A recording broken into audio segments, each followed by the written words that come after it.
Welcome, ladies and gentlemen, to Game 4 of the Region 20 Division II Baseball Tournament here in Frederick, Maryland, on the campus of Frederick Community College. And this is the heavyweight fight we've all been waiting for. The #1 seed, Frederick Community College Cougars, hosting the #2 seed, Montgomery Raptors. Mark Winkle here bringing you the action alongside my partner, Michael Simone, as we have baseball. We have baseball. That is absolutely a fact. Cougars come in at 48-6 on the regular season. No question that they're the #1 seed. That's a pretty good record last I checked.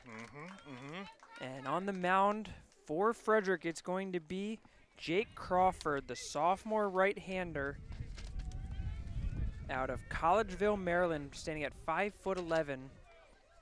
Crawford, as that one's going to be hit into the air, or excuse me, ground by Rosario. Long throw across. Nice play by Erd to get the first out of the inning. Crawford has made 10 starts this year, has a 6-1 record with a 42 innings pitched, a 3.60 ERA, 17 earned runs, 14 walks, 50 strikeouts on the season, averaging more than a strikeout per inning. Also one of our strongest student workers during the basketball season. You're a stat guy. This is a stat guy. I do love good student workers. Man, talk about coming in the clutch. Him and Reese Evans, crucial on the stats, live statting for basketball this year. Can't say enough about good student athletes that are good workers at events. Certainly partial to them. As that one is a nice pitch inside. Burgess swings and misses for strike one.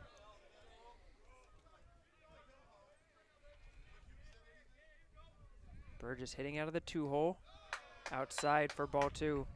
Supporting Crawford, it's going to be Dunlap in left, Keenan center, Holler in right, Curry at third base, Erd at short, Varda at second base, Cabina at first, Jennings behind the plate. 2-1 count. Burgess fouls that one off on the first base side.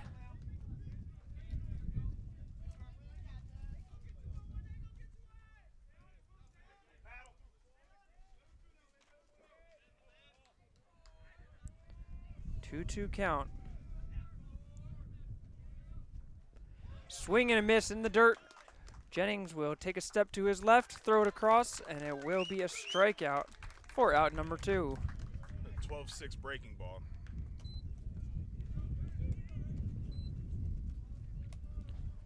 And with 2 outs, that brings up Andy Rivera. Had a big game here yesterday for these Raptors. Montgomery comes in as a team averaging with a 309 batting average, 442 on base, and a 449 slugging. They've hit 30 home runs on the season. So that's in there for strike one. Rivera having hit 7 of those home runs.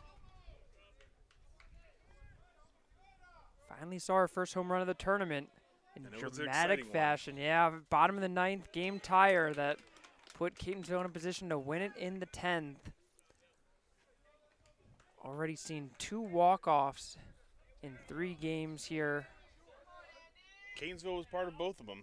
That's true. That's a great point. On both ends, too. Lost getting walked off and then walking off themselves. Montgomery advanced to this spot by winning in the 13th inning against Catonsville yesterday, as Rivera was able to hold his swing on that one. And it's going to be a 1-2 count. Montgomery with a 31-18 record. Coming in on a huge win streak. 9 straight wins. That's a fair ball for Rivera down the left field line. Rivera will turn and stand up quite comfortably on second base for a 2-out double.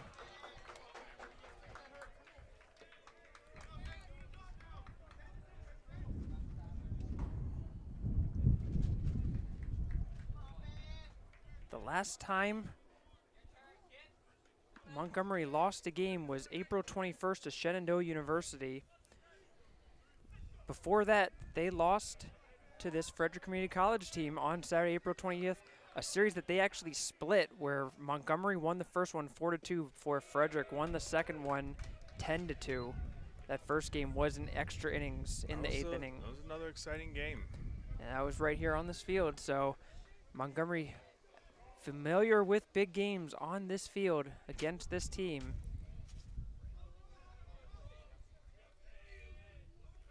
Oh, 1 count to Van Rosenbaum. And that's in there for strike 2. What can you tell us about Crawford on the mound here today, Mike?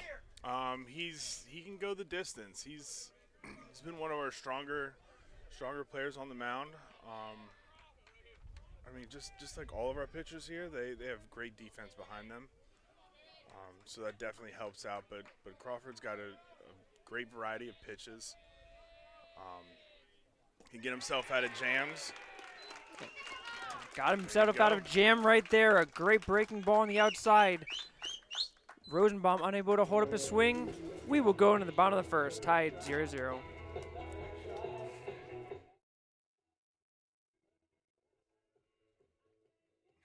Perfectly timed strike, because I was like, man, what else can I say about Crawford on the mound? I'm pulling my stats up, and the page is loading. I put you on the spot a little bit there. That's fine. That's all good. I'm good on the spot. I have no shame. I'm good on the spot. Honestly, I really thought we'd see Zach Rose today, but I think Zach Rose will be tomorrow. Gotcha. Is that your ace? No, Morales is your ace. That's right. I need to print out Montgomery stuff, but I was right. It's Morales at first. Or Burgess at first, sorry. Do what? Burgess is at first, so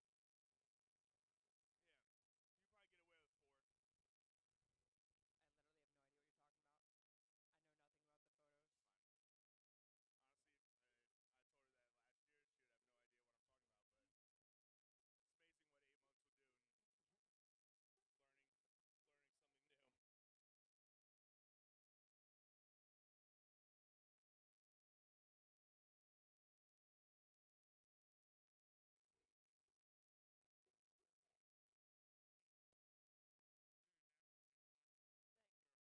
just a little. I had a feeling because it was number 4 playing at first base, so you happened to write down 4 too many times. We go to the bottom of the first, as Frederick will get their first chance at the plate, and that will allow us to meet freshman pitcher for the Montgomery Raptors, Jasper Capel. The freshman has made 12 appearances this year, only started 1 game, has a 5-1 record, has 2 saves in 41 innings, giving up 36 hits, 15 earned runs, 19 walks, 40 strikeouts. Has a 3.27 ERA and a 1.33 whip. So getting the opportunity to start in this game, only his 2nd start of the year. Bold move from the Montgomery coaching staff. That one is put on the ground towards third. Fired onto first base. McDonald gets the job done for out number 1. Sometimes high risk yields high reward. And that will bring up Nick Keene to the plate. Keene, one of the many Cougars with robust batting averages on this team. Good pitch by Capel, just misses inside for ball 1.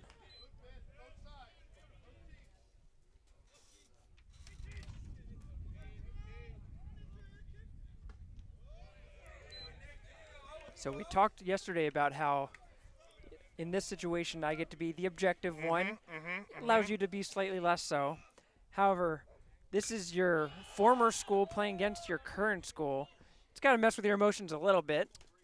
I'm wearing green. For those of you that cannot see at home, green is what I'm wearing, and I'm all Cougars. I mean, in case anybody's questioning it, you could just go jump in front of the camera real quick and just make sure that they can see it. If they saw me running from the Raptors dugout to get the lineup card, they would have seen it. But that's fair. All right. No, it's I still have great respect for Coach Rasher and the coaching staff over there, and we've got 2 players on the coaching staff that were students of student athletes during my time there, and great kids. I mean, that's what Montgomery produces. But Frederick is where my heart is, and I got nothing but love for every single one of the players on the team here. Well, that's great to hear.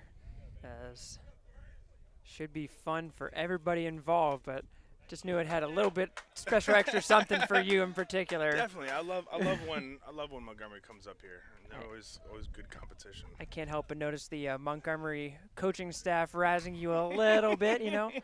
Coach Rasher loves to give me a hard time. I enjoy it though, so I give it right back.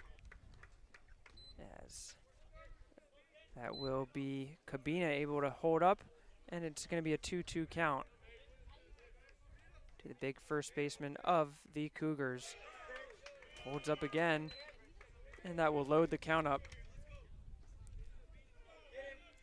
Christian Cabina comes in with a .401 batting average and takes the walk on ball 4. Good at bat for him.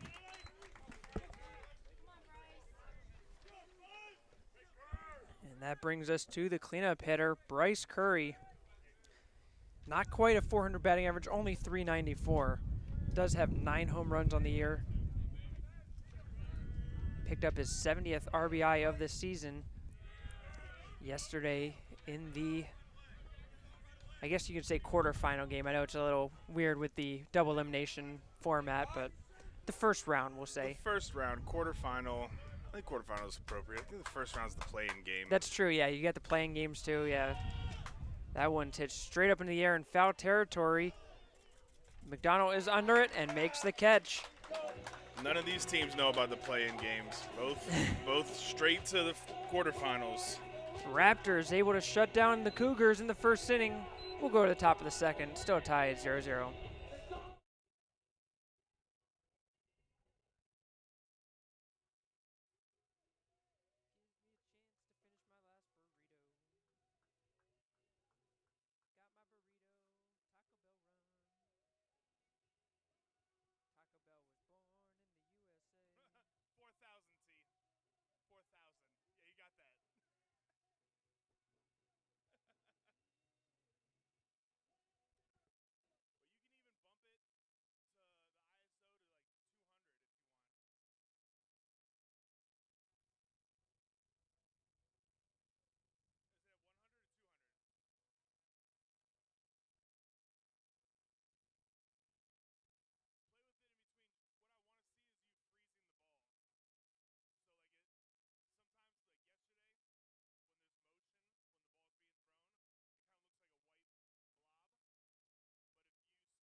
Top of the second we go, as it's going to be Derek Sawyer to lead things off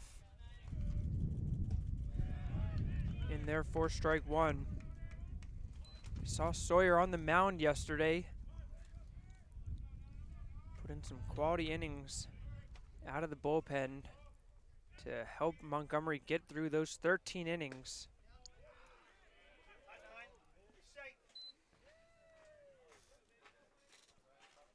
To speak on Crawford, Crawford has great command of the strike zone. He's striking out more batters as the season goes on, averaging.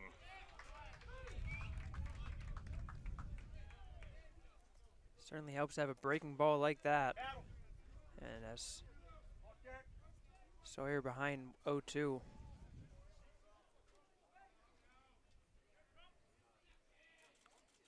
Another breaking ball. Sawyer just gets a piece of that one to stay alive.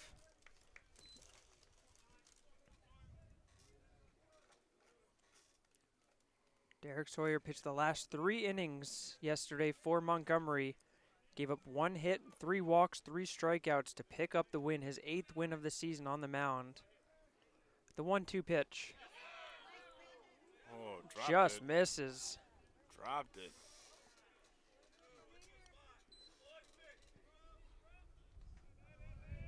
Jennings seemed apologetic there.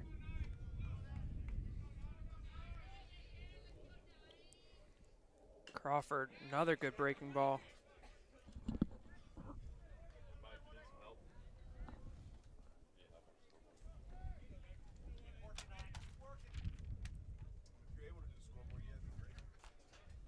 Two-two count. Crawford sets. Straight heat and gets Sawyer chasing up high. For the first out in the inning. Already 3 strikeouts for Crawford. And that will bring us to number 15 for Montgomery, Jackson Kritsky. Excuse me, Jaden Kritsky, my apologies. As that's in there for strike 1.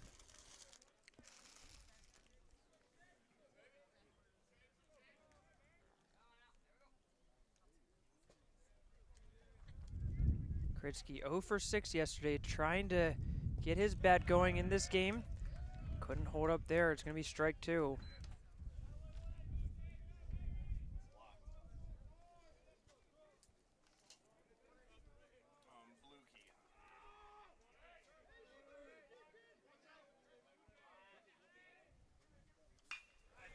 And he does just that. Kritsky, a beautiful hit to right field.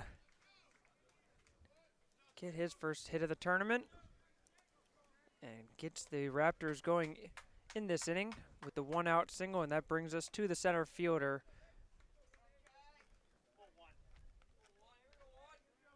Trey Mason, 305 batting average coming in.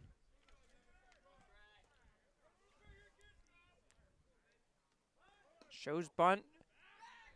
Kritsky way off the bag. It looked like Mason offered at the bunt. And it's going to be checked down to first, and they're going to call it safe. I'm not sure about that one. Mason really looked like he was trying to bunt that one. But it's going to be ball 1.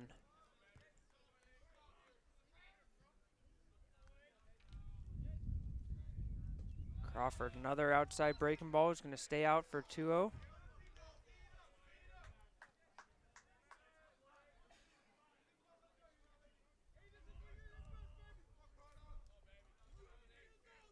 Crawford.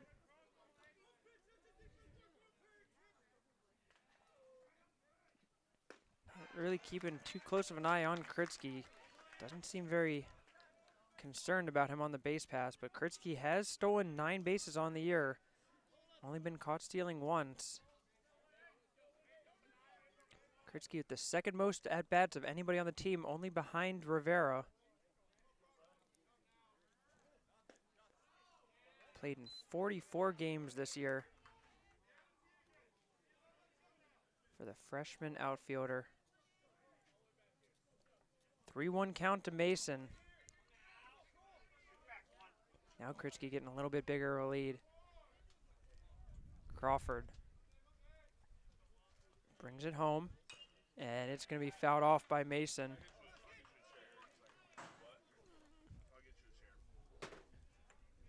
Goes off of what has been called the clubhouse over here.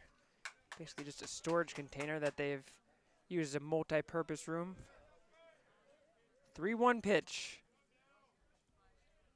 Excuse me, 3-2 pitch. That's going to be hit through the gap, but a good job by Varda, who is ranging to his right, came back left, and it's just going to get the out. Mason thought he was safe, but it is going to be out. He does move the runner over. Varda was going to second to cover the base runner on the stolen base attempt. When the ball was hit back to his left, he had to recover and did a great job of doing so. With 2 outs and man on second, that will bring up Logan Raftis, the catcher. And first pitch, he'll swing and hit this one into left field. That's going to fall in, and we have our first run of the game. Raftis jumped all over that first pitch and just laced it into left field. Kritsky, great speed on the base pass with 2 outs, could just take off on the bat. And the Raptors lead 1-0.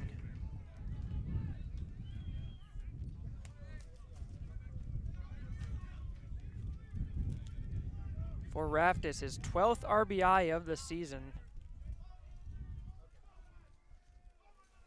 And that brings us to the third baseman, McDonald, with 2 outs still.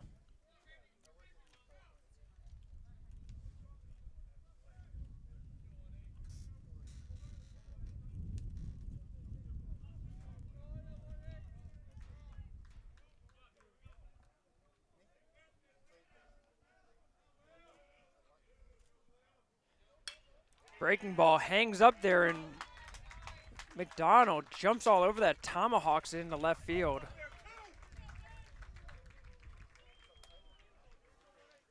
And the bottom of the order getting it done for Montgomery. That will bring us back to the top. As Elias Rosario will come to the plate with a couple of ducks on the pond.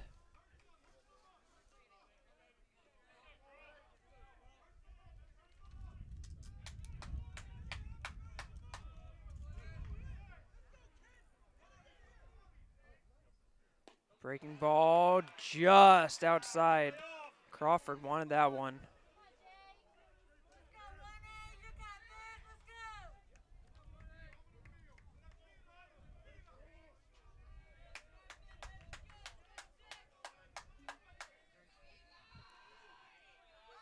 No pitch as Crawford settles in. Another breaking ball. This time Rosario took a hack at it.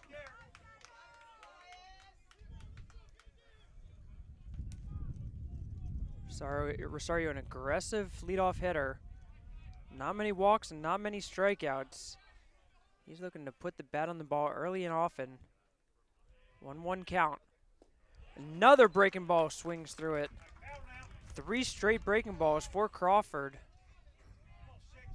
I have to wonder if he's setting up Rosario for the heat here.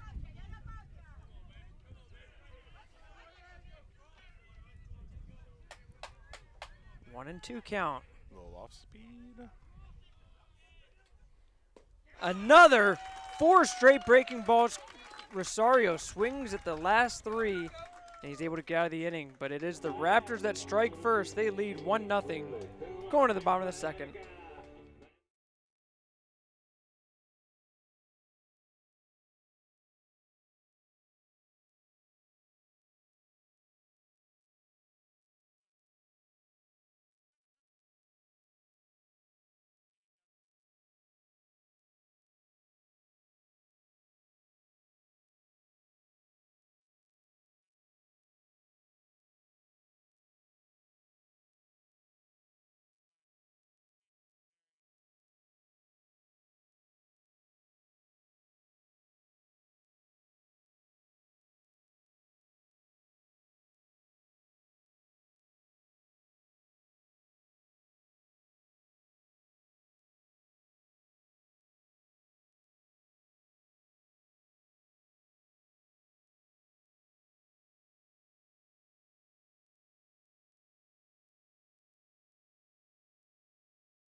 Bottom of the second we go. Frederick trailing 1 to the Montgomery Raptors.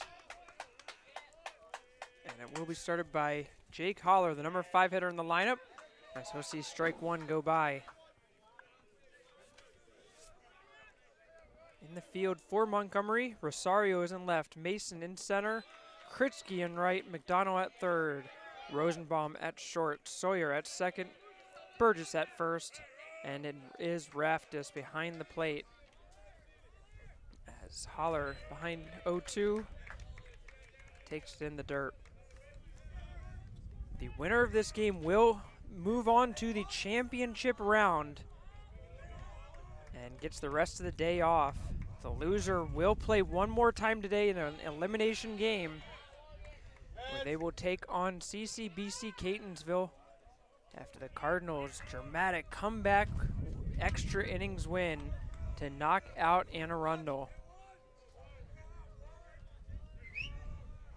1-2 pitch. That's going to be hit up into the air. It is going to stay in play. Wind is causing havoc on these fielders. But good job by Burgess to stay with it. It's a little twisty. But you know what? Sun's out. Sun is out. It's the important part. Makes the field look nicer on the camera too. Look at that. It does. Nice and green. We got some clouds up in the, you know what that is? Sky to add depth. You know what that is? That's picturesque. We're bringing that back today. It is Shout out to Mark's picturesque. dad. Picturesque. Yeah, that's right. We've got viewership from coast to coast here, all the way out in California. We got people watching Region 20 Junior College Baseball.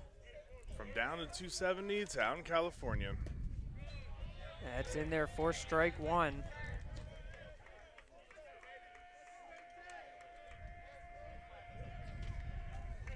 Two 1 count. Harris at the plate. In there for strike 2.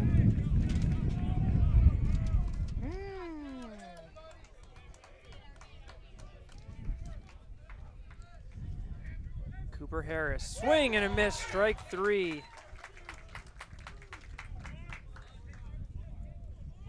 Cable picks up his first strikeout of the game, and that will bring up some confusion going on here. Varda going back to the dugout. I'm getting some medical attention.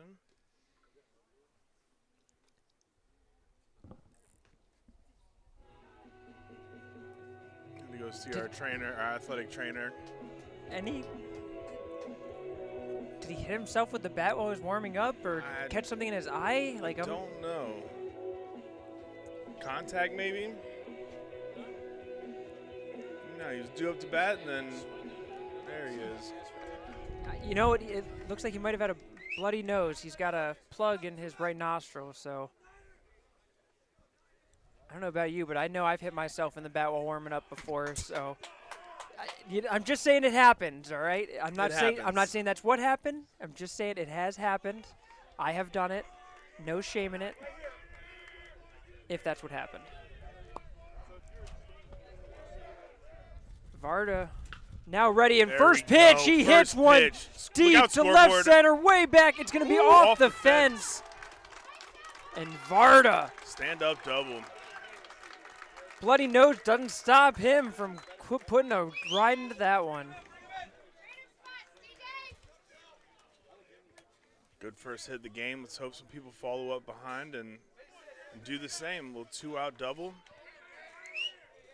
That's got to be tough, too. You know, you have your pre-at-bat routine. You're going through it all. Next thing you know, you got to go to the dugout, get plugged up, get out there, and then first pitch just letting loose on one. Maybe it should be the new routine.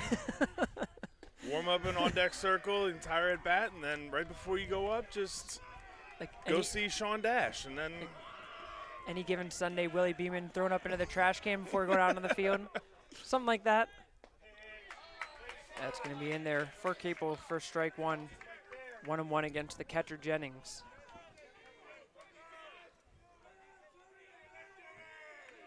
First of the game for Frederick. High and inside. Jennings has to duck out of the way. Had some heat behind it. Yes, it did.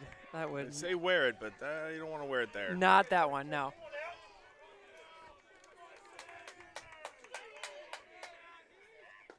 That's going to be in there for strike two. Just catches the top of the strike zone. Jennings seems pretty friendly with the umpire. Good job by the catcher. You know, you always got to stay friendly with the umpire if you're the catcher. Always. Oh, what a play!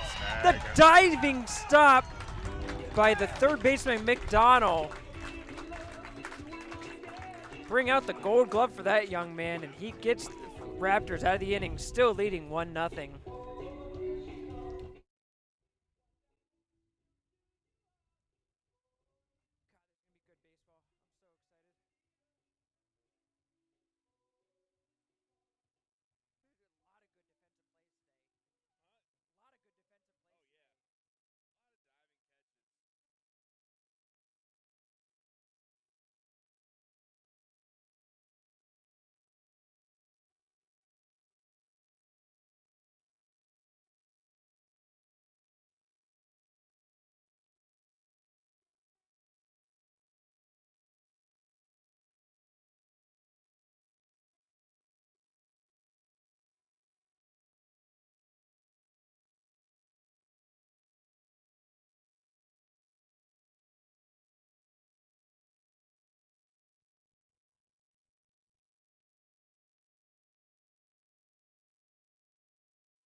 Top of the third we go. It's going to be 2-3-4 for Montgomery, as it will be Will Burgess to start things off for the Raptors.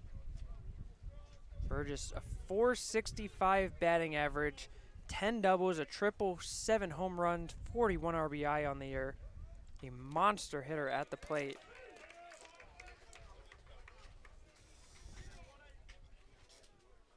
Can you imagine batting .465 for a whole season in college baseball? I can't. I can tell you that. I can't. No, I played college baseball. I did not hit .465. I can tell you that. Nah, anything in the forwards is impressive. I feel like nowadays. Any day. Yeah, I mean, 4 threes were impressive. Just outside for ball one.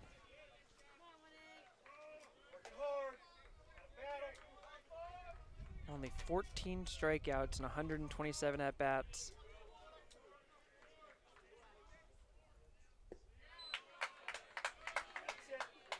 I'm going to go ahead and go on a limb and say that he's going to keep playing baseball beyond Montgomery College.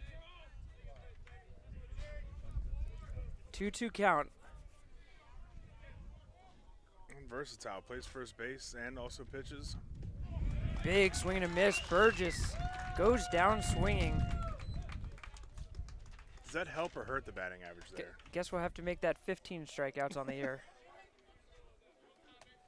As that will bring up Andy Rivera. Big time slugger in his own right for sure. Just misses for ball one. He leads the Raptors in at-bats with 159. This being his 160th. Played in 49 games, which I believe, I gotta double check this. Isn't that as many as games as Montgomery has played this year? The math adds 49 up. games, yes. Yeah. He is the only player on the team that has played in all 49 games for this team.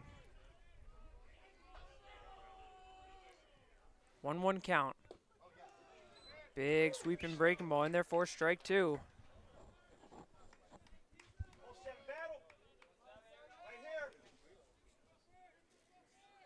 Also hitting the 400s. That does help as well. Mm-hmm. Jennings gets low for this one, and it's going to be a low pitch for ball 2. You always know when a catcher sticks his leg out like that, it's probably going to be a pitch that's supposed to be low, because he wants to make sure to get himself low for it.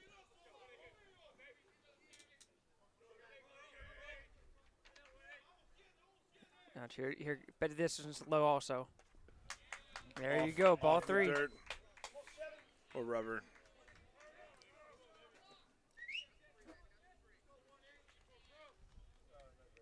Full count to Rivera.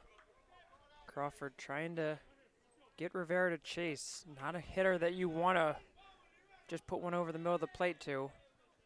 3-2 pitch. Another good breaking ball, and this time Rivera does chase. The 6th strikeout for Crawford.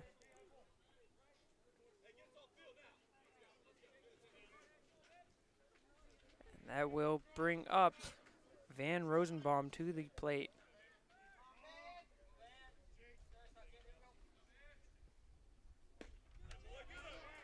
And therefore strike 1.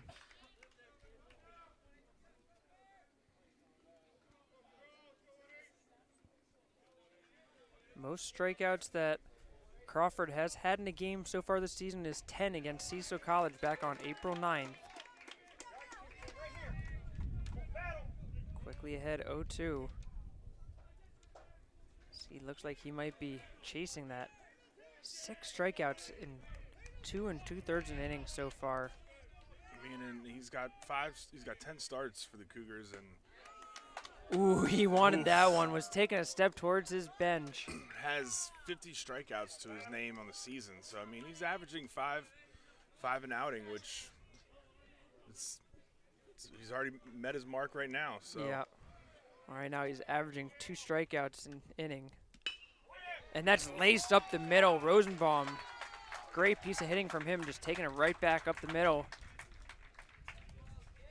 Continuing the trend for Montgomery to have a runner on base every inning so far this game.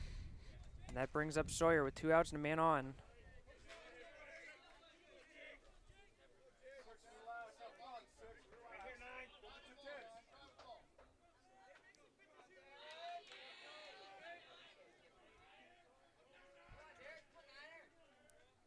Taken off is Rosenbaum, hit and run off of the glove.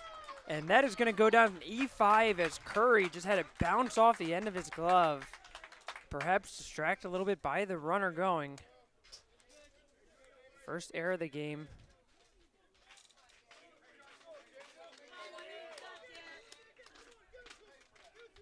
Curry took a quick look at the scoreboard to see if it was put down as an error and hung his head a little bit, seeing that it was. But that will bring up Kritsky with 2 men on and 2 outs. In the dirt, Jennings keeping it in front of him. Does a good job blocking it and having to chase it down. A little bit fortunate that it was blocked towards third base side to make it difficult for Rosenbaum to really advance.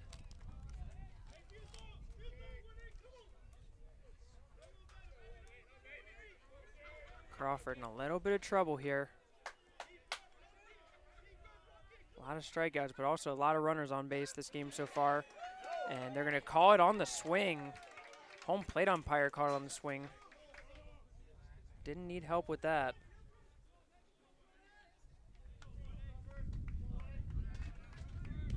There's some fans here that disagree with that, but I think he got it right there. 1-1 count. That's in there for strike 2. Didn't need a swing on that one. Maybe should have.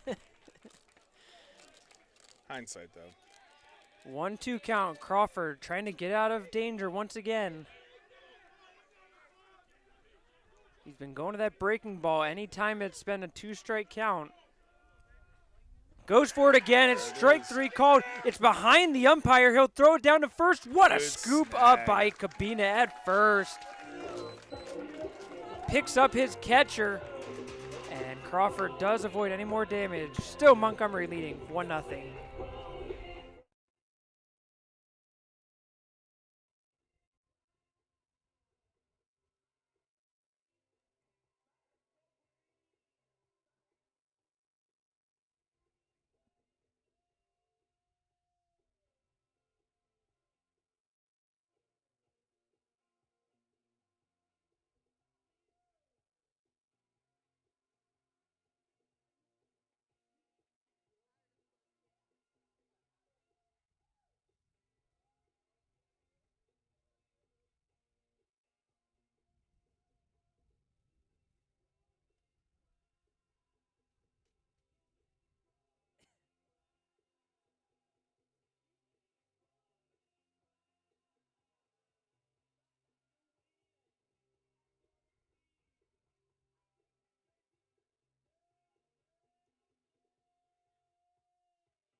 we go to the bottom of the third, and it will be Dunlap to start things off for the Cougars, the number 9 hitter.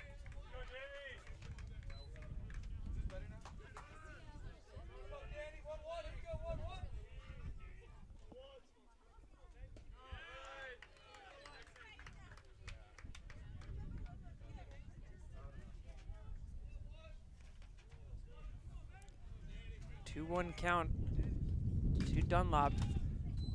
Gets a piece of that one towards the left side, but it's going to go out of play for a foul ball.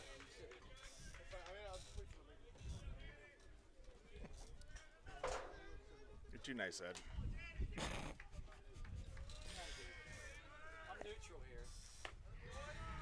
Yeah, you are. Full count. I agree with you. We need to get a third. We need to get a third mic. We have got to get a third headset out. Caught.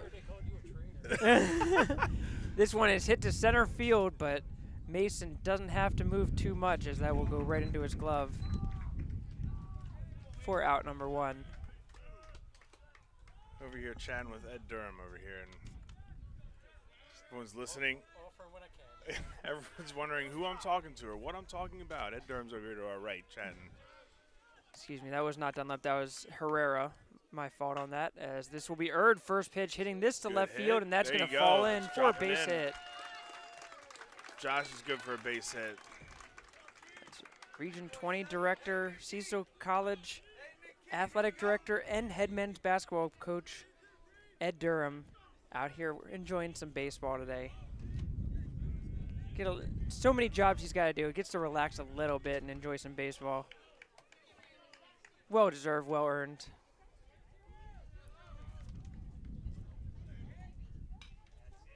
First pitch off the end of the bat. Had a lot of spin on it almost. Yeah, that was. Tried to work its way back into play. I think the Frederick coaching staff was trying to encourage Keene to start taking at least a few steps towards first base, just in case. Put that much English on the ball, you never know what's going to happen. That's going to get through the legs of Raptors. Couldn't quite get down quick enough. You need to remember there's a man on first and a little urgency to get the ball back here. I think he was, I don't know if he knew that it got by him at first. I think he was caught by surprise by the fact that it went all the way to the backstop. But it was in the dirt, so it will be a wild pitch on Capel.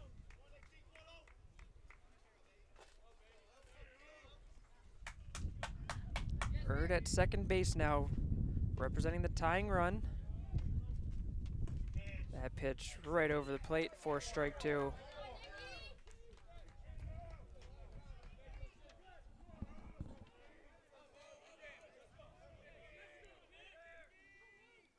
Breaking ball hammered down the third base line. Fair ball. Erd will score easily. And Keene gets the RBI double. Ties this game up.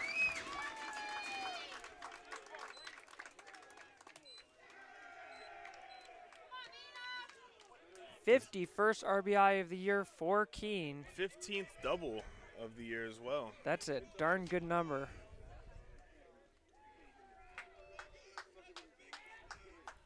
One of 4 Cougars with double-digit doubles. In fact, all 4 of them have 15 or more, being Cabina, Holler, Keene, and Curry.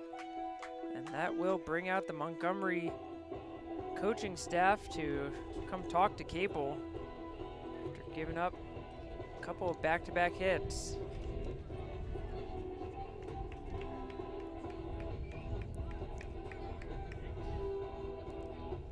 This is one of those games where you knew it was never going to be a 1-0 game. It was never going to be low scoring. Both these teams are just way too good at hitting. We go back to what we've talked about over and over each game, pitching management for the whole tournament. Do you manage it as if this is just the only game that matters? You get through this game, you have to win this game, or do you try to manage it through, maybe let your pitcher go a little bit longer than you might in the regular season because you know that you need to try to protect some of your other arms? Well, these teams here, they have another game to play. It's not over after this, so you don't want to burn through everything. But you know, Cabina coming up here with a 400 batting average. He's one of those you you don't want to sleep on. You want to give respect to the batter that deserves it. And how about respect to a shot to deep left Pretty center, good. but Mason is going to be able to track that down. Again, the range of Mason, what an asset for these Raptors. And they're able to keep Keene at second base, not advancing on the throw. And that will bring us to the cleanup hitter, Bryce Curry.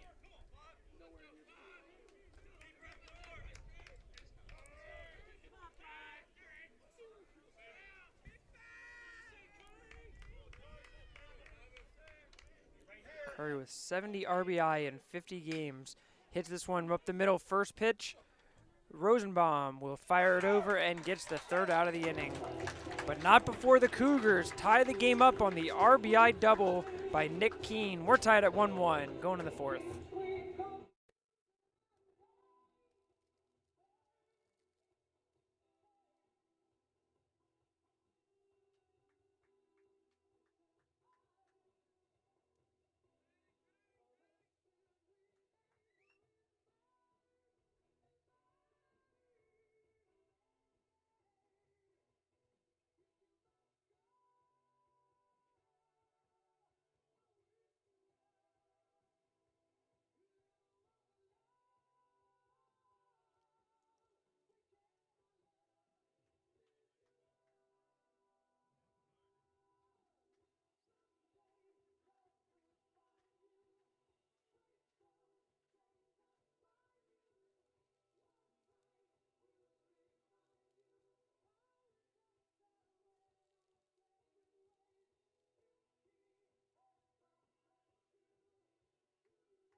Trey Mason to start things off for the Raptors in the top of the fourth.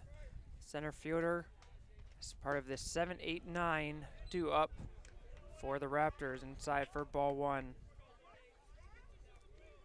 Crawford at 57 pitches to get through 3 innings. And therefore strike one.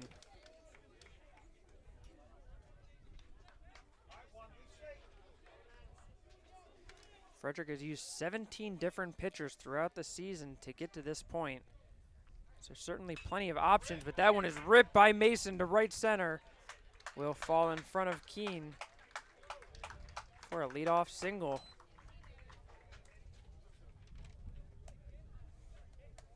That will bring up Raptors to the plate.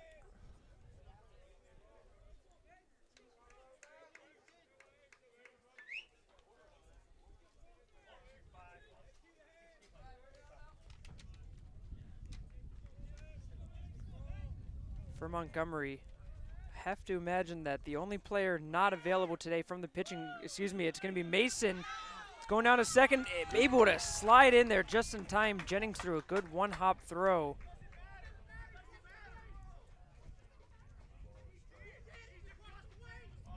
And the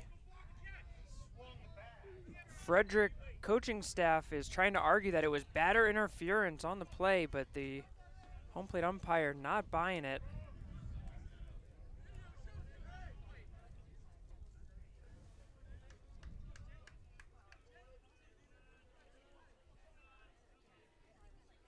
Oh, 1 count as Raptors did swing on the play. That's going to be chopped foul down the third base line.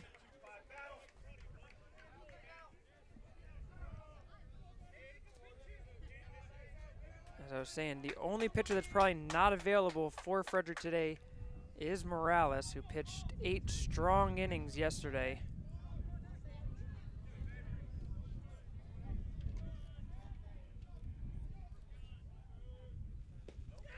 in there for strike 3 called. Raptors goes down. 8th strikeout. Crawford continues to pile them up, getting closer and closer to his career high, or at least season high, I should say.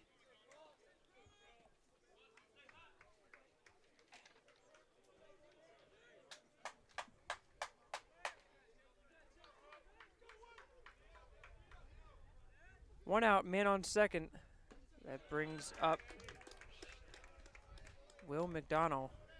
So that will be in there for strike 1.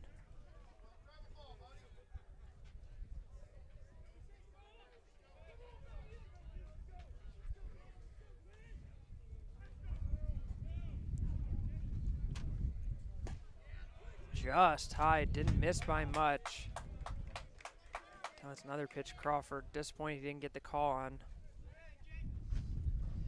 Excuse me, Morales went 9 innings yesterday, getting the complete game. 3 hits, 5 walks, 9 strikeouts, 133 pitches. But as we keep talking about, managing those arms, making it so that everybody is available for Frederick throughout these next 2 days.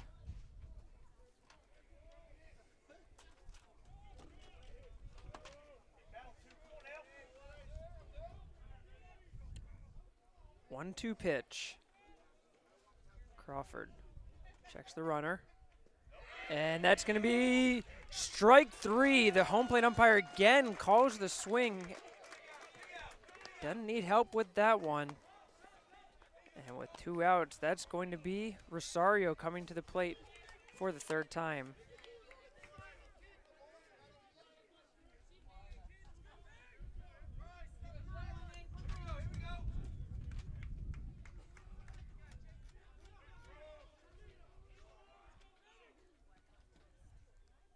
Breaking ball right in there for strike 1. We saw Crawford throw 4 straight breaking balls to Rosario last at bat. Again, have to imagine scouting report says that Rosario is a fastball hitter and trying to just throw him all off speed stuff right now. Another one is in there for strike 2. Rosario doesn't even want to swing at it right now. What do you think's coming next, Mark? I mean, it could be a fastball right over the plate, but I'm going to assume not. I'm just going to go ahead and guess that it might be another breaking ball. Another breaking ball? I might just go out on a limb and say that. He's got control of it right now. 0-2 pitch. What a surprise. It's a breaking ball. Rosario does offer another strikeout for Crawford. Somebody get the K's out on the outfield. 10 strikeouts for Crawford through 4 innings.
We go to the top of the 4th.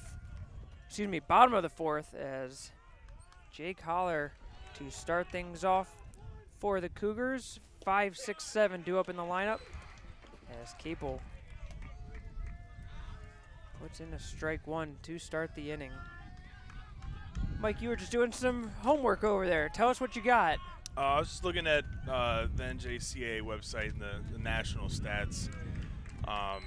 Cesar Morales is now second in the country for ERAs for pitchers with a 1.41. First place is pretty impressive, or the first spot is .95 earned run average.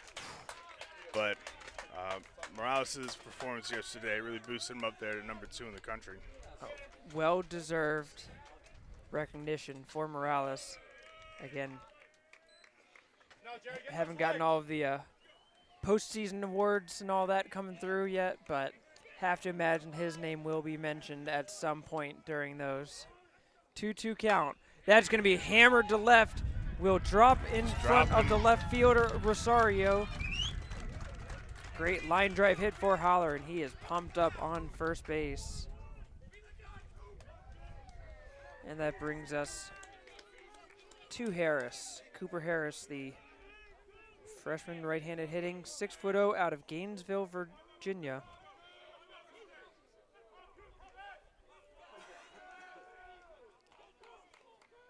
The DH today. This is hit straight up into the air, and the first baseman Burgess will be able to camp under it and get the out. That brings us to Varda. Did not have to run to the dugout this time before the at-bat. I don't know if he had time there. Yeah. I think he had just got into the on-deck circle. We'll see if it messes with his new routine of taking the first pitch and cranking it to left center right after having to get some treatment from the trainer. That one is in there for strike one.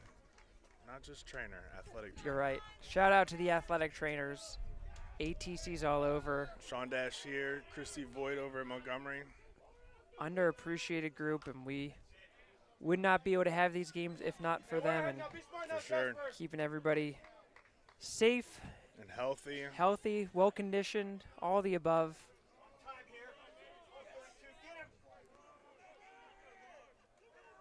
Oh, 2 count to Varda. High fastball, lays off of it.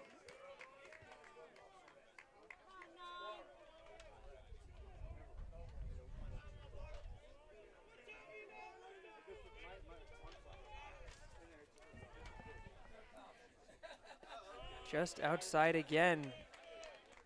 Varda showing a good eye. Patience. Laying off 2 good pitches. I would have swung. Teed up golf balls higher, so. I mean, it's in the zone. If that's your advice as the new golf coach of Frederick Community College, you go ahead. I'm not auditioning or applying yet, but. Just subtly throwing your hat into that ring. Yep. Hit towards the left side. It is going to be smothered down by Rosenbaum to keep it out of the outfield, but not enough to be able to make a play. So the infield single by Varda will keep things going. And that brings up the catcher Jennings with 2 men on and 1 out.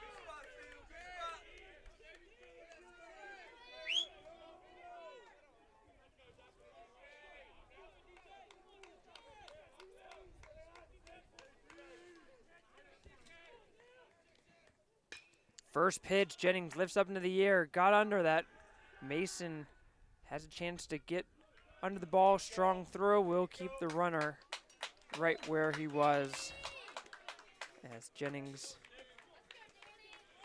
is out on the fly ball. And that will bring us to Daniel Herrera, the number 9 hitter.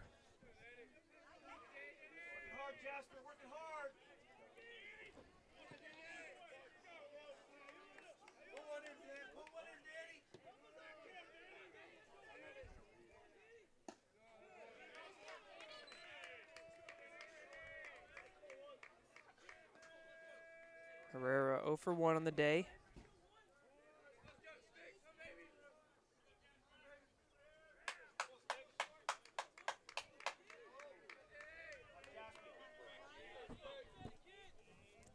One-0 count to Herrera. Holler on second. Varda on first.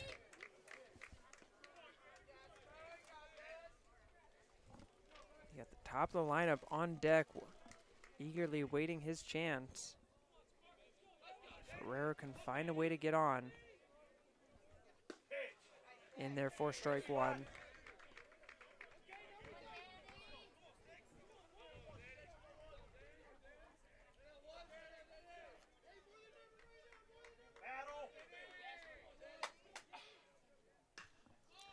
Lifted up into the air. This is going to be playable for Rosario. He'll make the catch and gets the Raptors out of the inning. Tied all 1-1 as we head our way to the 5th inning.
Top of the 5th as we go to Will Burgess, the number 2 hitter in the lineup for the Raptors, facing off against Crawford.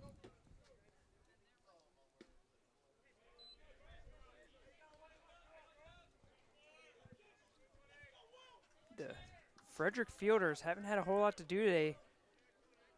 Just been a lot of hits and a lot of strikeouts for the most part. Just not a whole lot of outs from that Frederick defense that played fantastic yesterday. We're talking about the state of the Frederick bullpen for Montgomery. They have probably 3 guys that are unavailable for today. Hurlburt went 4 innings, Fry went 6 innings, and Sawyer went 3 innings yesterday. I would imagine none of those 3 are available in this game. I think that's fair to say. 2-1 count. Burgess hits that towards the right side. First base coach doesn't make the play. Very disappointing. Teddy Grass was a catcher, so. Not used to taking those grounders.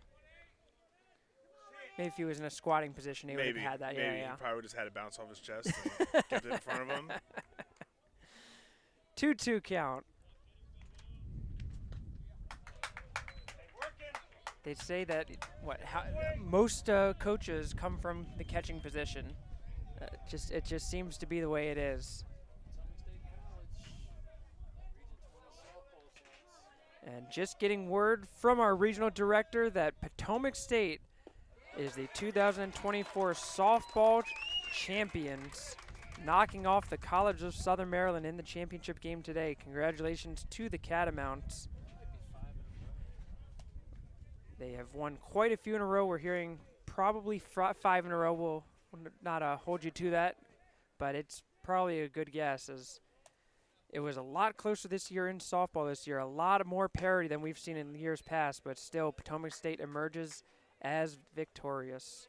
And while we were there talking about that, Jay Crawford just struck out his 4th in a row for his 11th strikeout. That is a season high now for Crawford. Rivera does put that in play on the 1-0 count.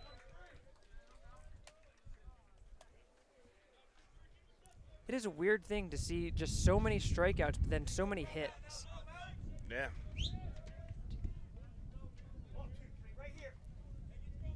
Crawford up to 78 pitches in the 5th inning.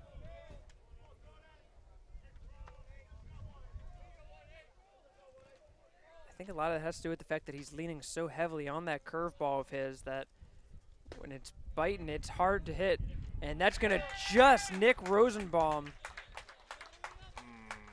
Just the ever so slightest of touches, but it's enough to get him on base. I would almost disagree with that, but Jennings was over there shaking his head yes to the coaching staff, so I'd have to say Jennings probably has a better eye on it than we do. And he does have the advantage of proximity there. Yeah, probably the same eye as the umpire, but probably differing of opinion. So with 1 out, a couple men on, it will be Sawyer at bat as Jennings will ask for a new sign.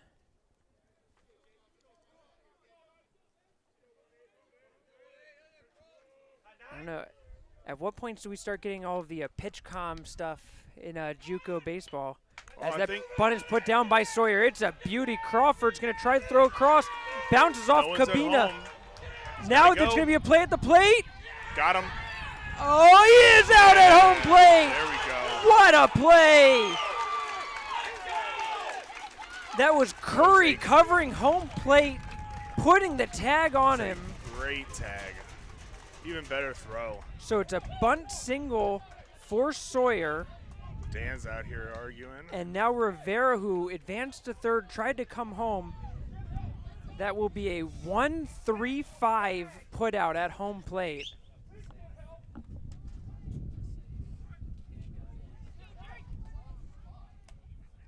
I'd have to say I saw it, and the umpire's not wrong.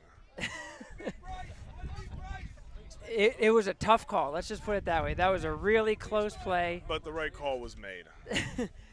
From the incredibly biased Michael Simone, you have heard his perspective on the play. But nonetheless. Do we have replay yet? You were talking about comms. Do we have replay yet? We should have replay. I mean. Get their instant replay machine out. I think. And he did go on the swing for Kritsky. I think the comms, the signals are out. The comms are in with catching and pitching. I will say, I went to the Howard versus CCBC Catonsville softball game, and they had the radio comms for calling pitches. Well, I was quite impressed by that. I've seen Montgomery. They have a wristband or a watch or something that yesterday I saw. Chopped down to third, and that's going to be a tough play.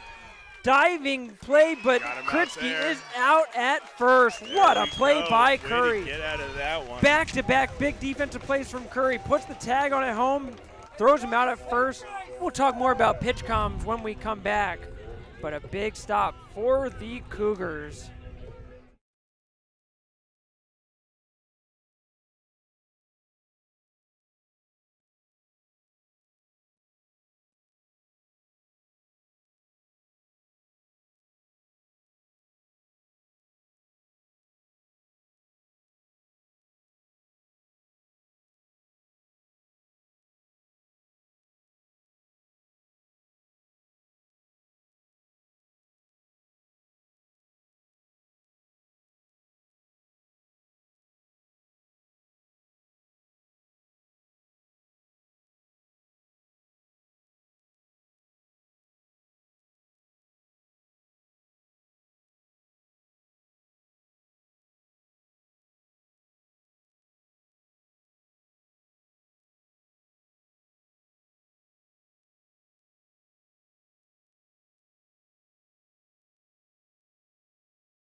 We go to the bottom of the 5th. Frederick barely able to hold on and not allow Montgomery to take the lead. Some close calls and even better defensive plays.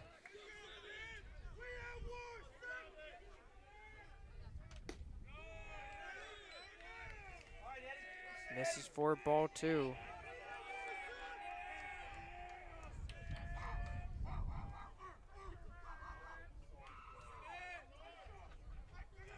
Two-0 count to the leadoff hitter, Erd.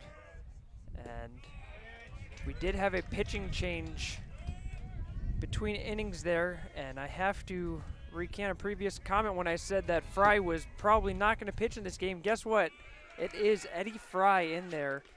He pitched 6 innings of relief yesterday, 87 pitches, 1 hit, 2 walks, 9 strikeouts, a huge performance against Catonsville, and he is back out there putting in a yeoman's effort for these Raptors.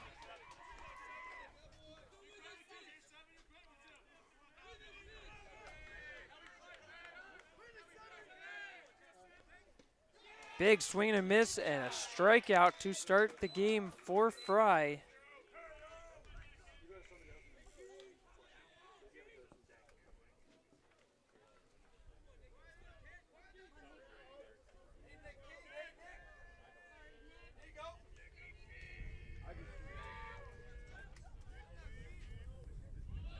Showing bunt, pulls it back, and it will be a called strike against Keene.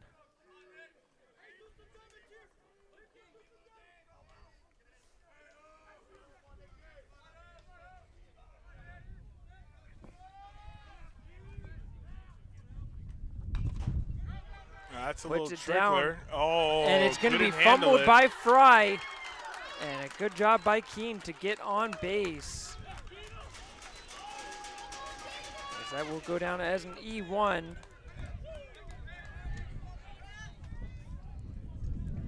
As Fry just couldn't pick it up cleanly. First error of the game for Montgomery.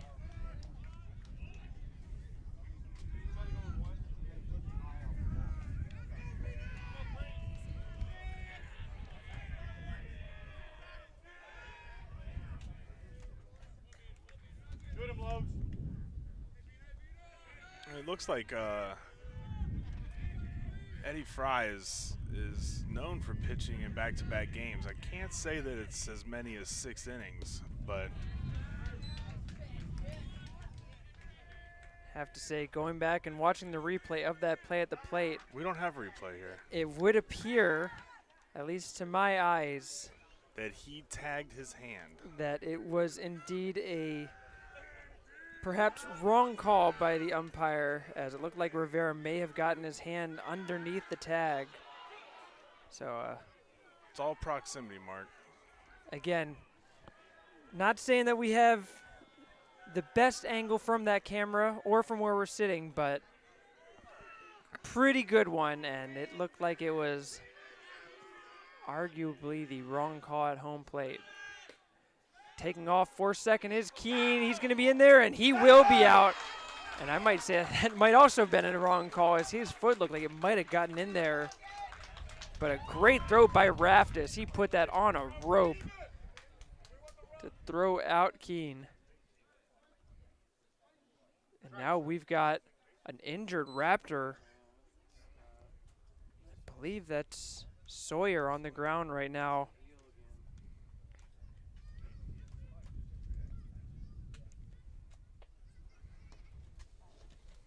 Was that Sawyer that put the tag on him? Maybe had a bit of a collision there with the base runners.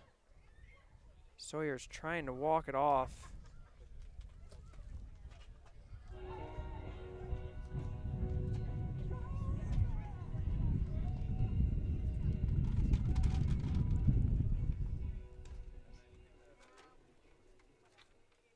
We'll take a break while they attend to Cabina.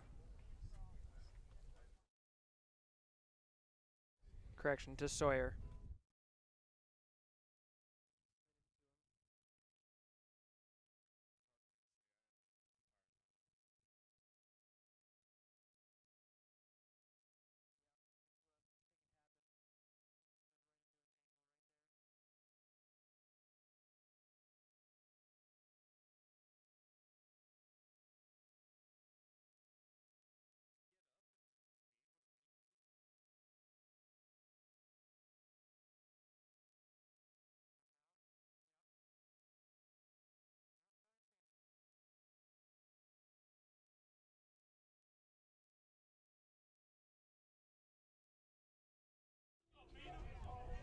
So it is Derek Sawyer who has attended to the second baseman for the Raptors. Looked like he may have gotten some bit of a collision on that stolen base attempt by Keene. Was able to make the tag, and he will stay in the game, and it will be Cabina at the plate with an 0-2 count and 2 outs. Bases cleared. Sweeping pitch just misses for ball 1.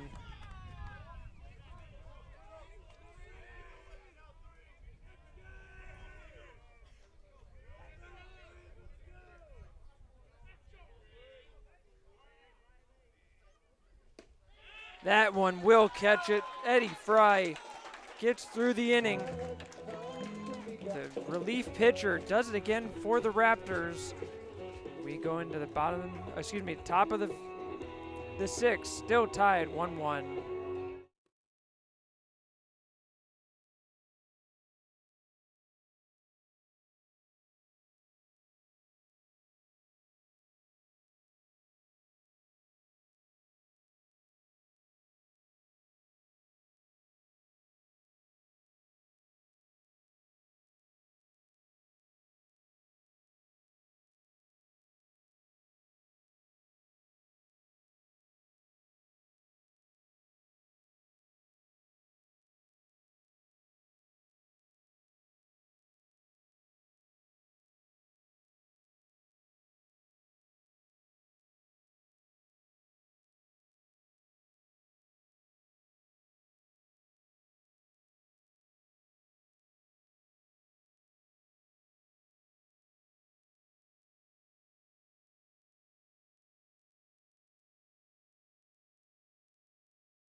Top of the 6th, it is going to be led off by the center field, Trey Mason, once again. Tied 1-1 in this all-important winners bracket game. Mother's Day game. Mother's Day game. Once again, happy Mother's Day to all the mothers out there. Happy Mother's Day to my mom and my mother-in-law and my wife, soon-to-be mother. I was going to say, I wasn't sure if I could break that on here, but yes, happy Mother's Day to your very, very soon-to-be mother of a wife that you have. Wishing you all the health. Thank you. Just waiting for the phone call.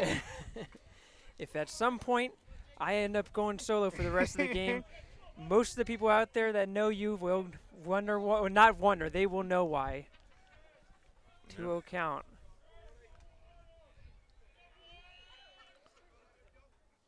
A lot of mothers here in attendance here. You can hear them cheer for their.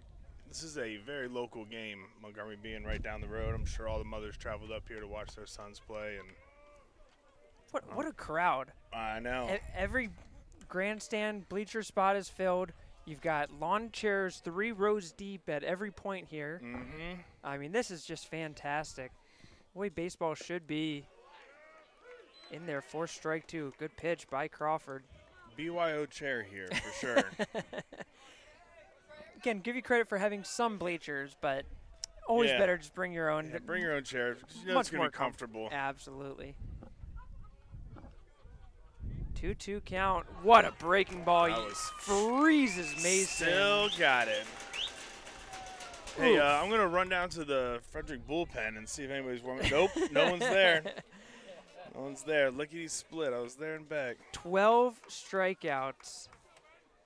We got to add some the remote cameras into the bullpens so that we can like put into that. Remote cameras? Yeah. Yeah. Let's get one here that focuses on the field, and then let's add on a couple remote cameras too. I got them in my bag right now. I can set them up if you want. You do? I absolutely do. We'll do that with your pitch clock that you let us borrow too. No, when we're doing softball games, it's a 3-camera system. It's on my list of things to do. But All right. there's a lot of wish list items. Fair enough. But yeah, every baseball softball game should at least come with 2-3 cameras. Ground ball to the shortstop. Comes up cleanly, throws it over. 6-3. As Raptors is out. That brings us to 2 outs and the third baseman, Will McDonald.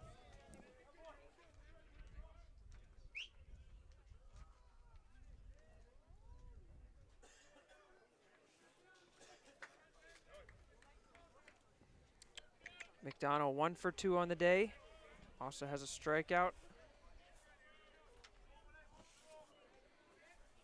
Crawford just threw his Foul 90th back. pitch of the game.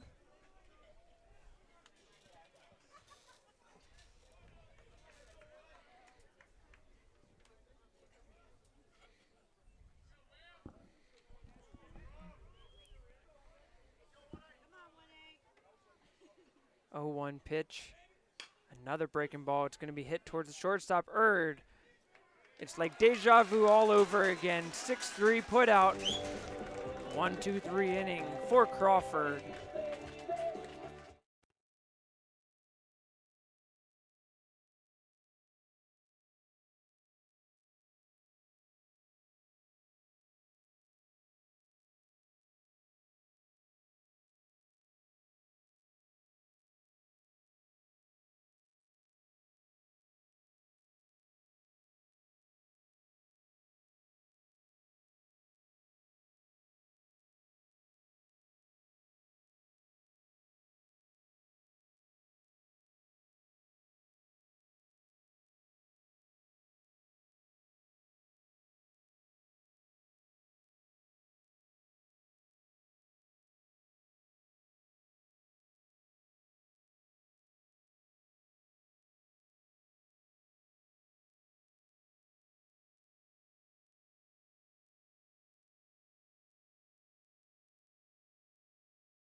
Bottom of the 6th we go, and I have to once again point out my unfortunate proclivity for jinxing. Kept talking about how there's going to be a lot of runs, big offensive game, and what do we have? We've got a pitcher's duel tied at 1-1 in the 6th inning. I mean, 7 hits to 5 hits. We got hits out there. First pitch just misses for Fry. So you're saying you do jinx yourself? I am saying that I have the reputation of it. I don't necessarily believe in it. I have just been hurt. I've told it so many times that, you know, things happen.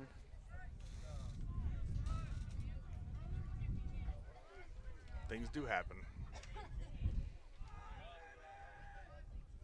That is going to be That's a smoked into left center, There we go. rolling its way into the gap. Curry's going to make the turn, Mishandled. and he'll get in there for the double. A big leadoff double for Curry.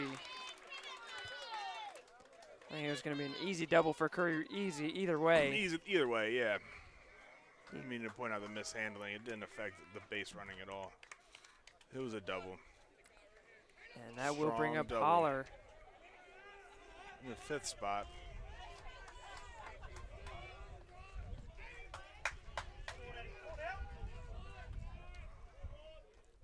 Fry. Jake Holler's got 47 RBIs. You mean RBI? Yeah. Sorry, one of my things I just had. You know those runs batted ins. The runs batted ins. Sorry, it's like nails on a chalkboard for me. Yeah, you got it, Mark. You're not wrong. I appreciate that. Swing and a miss for Holler, and he's quickly behind 0-2. Fry shaking off a couple of times. Now gets the sign he wants. And that breaking ball is going to go behind Holler. No, it's going to hit him in the back. He saw it coming, and nothing you can do about it when it's coming at you.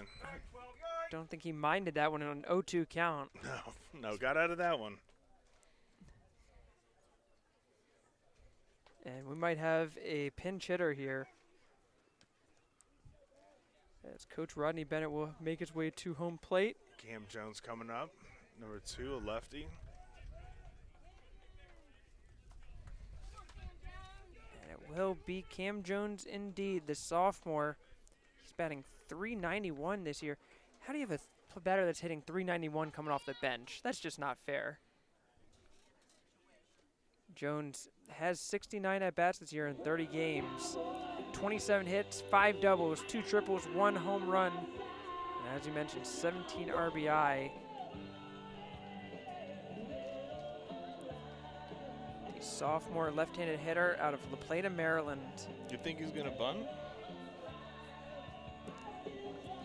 You're the expert on all things Frederick baseball. You tell me. I don't know.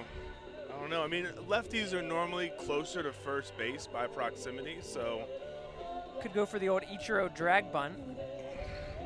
Love watching Ichiro at bat. I am a diehard Seattle Mariners fan, and Ichiro will forever be one of my favorite players to watch play baseball. He changed the game forever for me.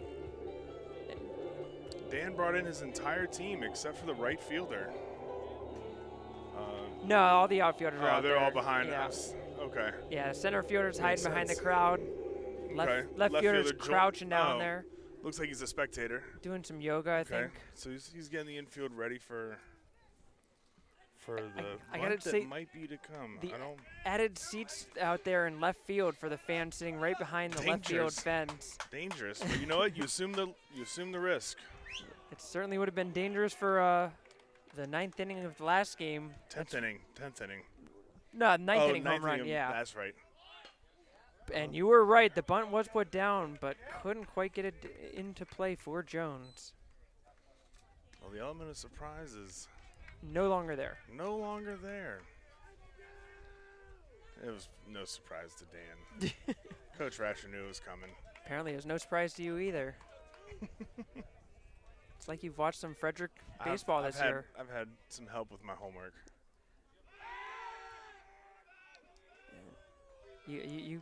We don't even need Hillary Fisher's notes here. You are the notes. Now we've had 67,000 home games this year, so I've been able to attend every single one of them. That is fortunate for you, because that's a lot of good baseball for you to watch. You're making me jealous over here. Well, that's why I asked you to come join me up here, Mark. Nothing more I'd want to do on my weekend than sitting here and watching some baseball. I know your wife also appreciates you being here on a day like today. She appreciates me not being at home bugging her. It is her Mother's Day treat to not have to deal with me. And speaking of 34 home games for Frederick this year, and 31-3 at the Rick. 2-1 count to Jones. He'll show bunt again, puts it down right there back to Fry. Fry's going to go to third base, gets the lead runner. No hesitation from Fry whatsoever as he immediately went to third base. That bunt from Jones just a little bit too hard up the middle. I don't know if Curry got the jump that he wanted to get. So the 1-5 put out at third base for the first out of the inning. Fielder's choice there. That was good. Yeah, and that brings us to Varda with 1 out.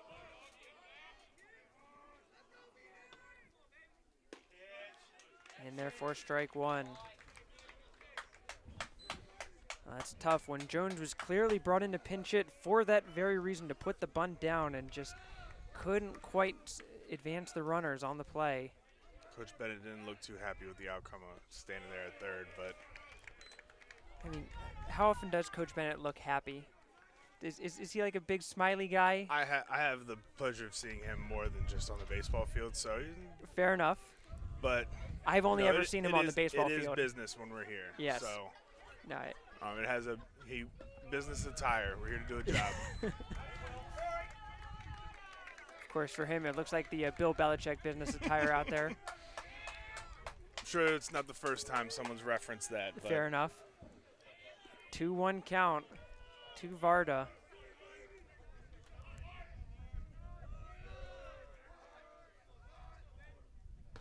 Good breaking ball.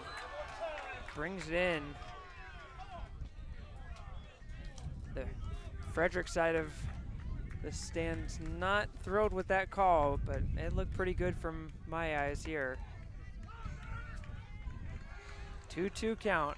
I know, I'm just trying to get myself in trouble at this point. It's Picturesque. Oh, now that one also I would was agree a good with. eye. And Yeah. hey, Montgomery over here wasn't sounding too happy about that one. You know, 3-2 count. you're never going to have a situation where both teams are happy with the No. umpires. No, never. So if they're It's a both lose-lose. if they're both angry about it, then at least you know it's fair. Everybody gets loud for it. Yes. It brings a little bit of energy from both sides. As Varda will call a timeout and try to compose himself. It's usually the best case scenario where both teams are just equally not happy. Best case scenario. Yes. Again, when have you ever come away from a baseball game where like both teams are like, hey, that was some great umpiring? It just doesn't happen very often. You just You're don't right. want one team to be happy and one team to not be happy. You're right. Yeah. 3-2 count. Big pitch here from Fry to Varda. The pitch. Hit right back up at the him. middle. Fry, he's going to go to second. They're not going to go for the double play. Fry clearly was thinking that they were going to turn two. And I don't know if Rosenbaum was necessarily prepared for that. It will be a fielder's choice again as Jones is out at second. Moves the runner to third. Yeah, I think everybody was expecting Fry to go to third and just get the lead runner. But Fry was thinking get out of the inning on the double play. That will Holler's give quick over there. That will give Jennings a chance with the runners on the corners. Varda does take off as prophesized. He's stuck in between first and second. I think he's trying to bait the throw. And in the end, Raptors does the smart move and just holds on to it and gets it back to his pitcher. So give Varda credit for the stolen base. And the 0-1 count. That's going to stay high for ball one. 7th stolen base of the year for Varda.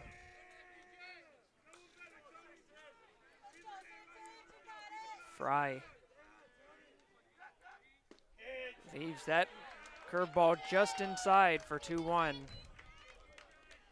I'll tell you what, I cannot say enough. How does Fry have anything left in the tank after throwing 90 pitches yesterday over 6 innings and coming back out here? It's amazing that he's doing this for his team right now. Hit hard to third base. What a snag. McDonald throws it across the diamond and is able to get out of it. Fry escapes the danger. Still tied 1-1 here in Frederick, Maryland.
We go into the top of the 7th, still tied 1-1, and it will be 1-2-3 due up for these Montgomery Raptors. 1, 2, 3. Elias Rosario 0 for 3 on the day with a couple of strikeouts. And as we've been talking about all day, he has seen nothing but curveballs from Crawford. Little off speed, little movement. So that one's That was going to heat. stay high for ball 1. So these Frederick Cougars under head coach Rodney Bennett, I mean, he has built quite a legacy, quite a dynasty here. I mean, 22 seasons, you've had some time here to do something. Put together quite a program, and 805 wins, elapsing 800 at College of Southern Maryland just this past April. It feels like not too long ago you just celebrated his 700th win, but he's had a great group of guys here to be able to help him get to that feat, and I know it's all the students that help him get there. He's had quite a few go on and do great things elsewhere. Six World Series appearances. He's got 247 players moving on to the NAI level or the NCAA level, 63 in Division I, 117 in Division II, and 39 in Division III. 30 of them going NAIA. I mean, he's had one National Player of the Year and one National NJCAA academic team. So it's a lot of positive stuff here that he's building and putting together. I mean, that is quite a resume, and dare I say, Hall of Fame worthy resume that Rodney Bennett. Also inducted into the NJCAA Baseball Hall of Fame, class of 23. There you go. So yeah, it's already there as the Hall of Fame. A Hall of Fame resume. As Rosario takes the full count walk and gets on base, that is what Montgomery wants out of their leadoff hitter. I mean, not only that, he's doing a lot for the community too, and I think that there's something to be said about a Frederick Hall of Fame nomination. But see what. Speaking of Coach Bennett. Speaking of Coach Bennett, he's going to come out and we'll see if he takes the ball from his starting pitcher, who is at 97 pitches right now. Normally when he comes out, that's what that means. And he will do just that. What a day for Crawford. 6 innings pitched, 8 hits, 1 earned run, 1 walk, and a season high 12 strikeouts. Getting a well-deserved applause from these home fans.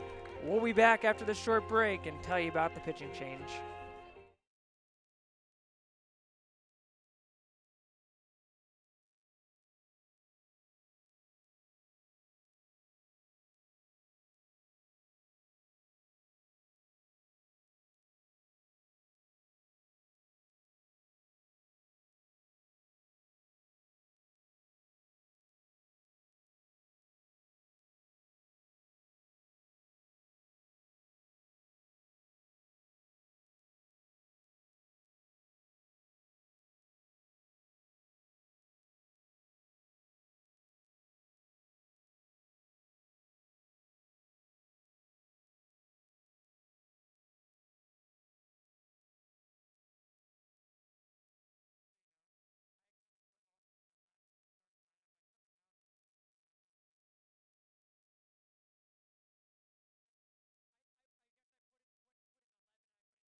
We go to the top of the 7th, still tied 1-1, as it will be Will Burgess with no outs and a runner on first.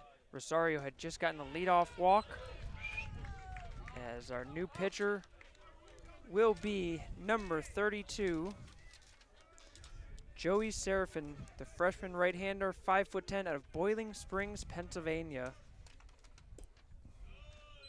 Misses for ball 1.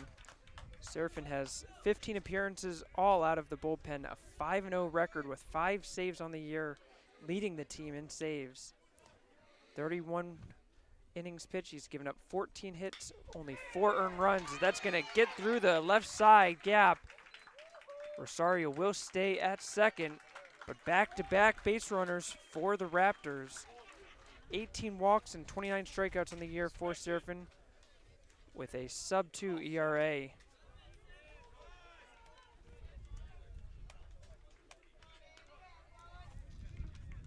So now runners on first and second. That brings up Andy Rivera. Do you think you bunt with your best player? No, I don't. I really don't.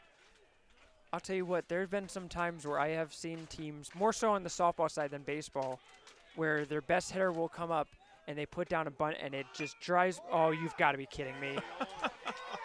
I give up. I retire. I'm done. Anyways. You almost should expect it. A great bunt by Rivera. I should have known. And it is now bases loaded, as that will bring up Rosenbaum. I will say that the Frederick infield was way back in anticipation of Rivera being at the plate. And that certainly contributed to Rivera succeeding on that bunt. It was well placed, don't get me wrong, but still, I have to say, come on. One of your best hitters going to the plate and you're going to bunt with him in that situation? Really? I mean, he's on base now. He is. Can't argue the results. I'm not arguing that, but just why? Like, we're here to watch good baseball. And Right. You're over here bunting? right. Hey, Ed, is there a rule coming down the line that no bunting is no longer allowed? Have you watched any of the Savannah Bananas? No. Have you heard of the Savannah Bananas? It's, Is it down in Georgia? yes, No, I haven't. non-traditional baseball thing that they put together. They made up their own rules kind of thing. Just a lot of fun. Like, they've made baseball more fun, and one of their rules is no bunting. Everybody hates bunting. That sounds fun. It is. Let's just swing. They've got a lot of great rules. If the foul goes out of play and a fan catches it, it counts as an out. That's pretty good. It's so much fun. This one lifted high up into the air, troublesome into the Bermuda Triangle, but caught by Keene. He'll throw it in and keeps Rosario at third. A big play from the Cougar center fielder. That was a strong throw by Keene. A little off the mark, but Keene put in with enough pace that Rosario had to stay put, and that's a huge out for Serafin. I wonder if Coach Rasher was coaching third, if he would have sent him. Coach Silk's over there. A little bit different. A little different. Yeah. With one out, bases are still loaded. Now you only have one out still, so you don't necessarily have to push it there. As Sawyer comes to the plate. Derek Sawyer 1 for 3 on the day. And if I remember correctly, I believe he's the one that had the game-winning RBI in the 13th inning yesterday against Catonsville. He was. He had the single to center field to end the game in the 13th. So he's already been a hero for his team in this tournament. Trying to see if he can add to his legacy.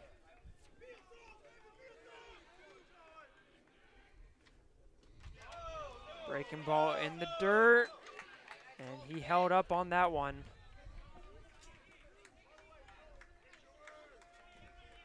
Two-one count. So much riding on the line on these next few pitches. Joey Serafin.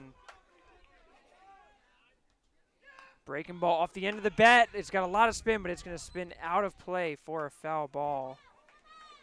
Sawyer was way ahead of that one, and now it is a 2-2 count.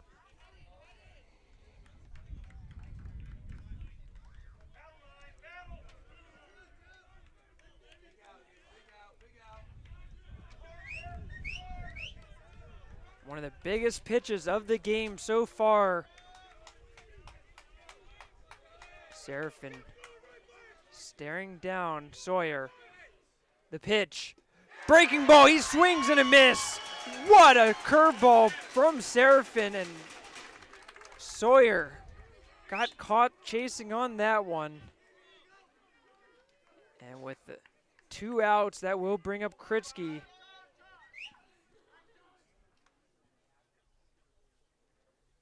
And time will be called, as it will be the Frederick assistant coach going out to the mound. Likely to have a conversation about this. And trying to maximize the opportunity on how they're going to get Kritsky out. We saw Seraphin, I mean, that's a clutch pitch to go to the curveball. It was. And have to imagine that Kritsky, if he's up there, he's got to be anticipating the same thing, that if he gets behind, to watch for that breaking ball lone away. It was away all right. Yeah, it was anywhere he could have hit.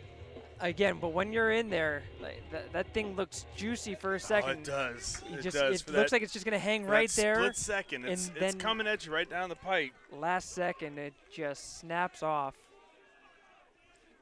Rosario at third, Burgess at second, Rivera at first. First pitch, Kritsky puts into play towards the shortstop.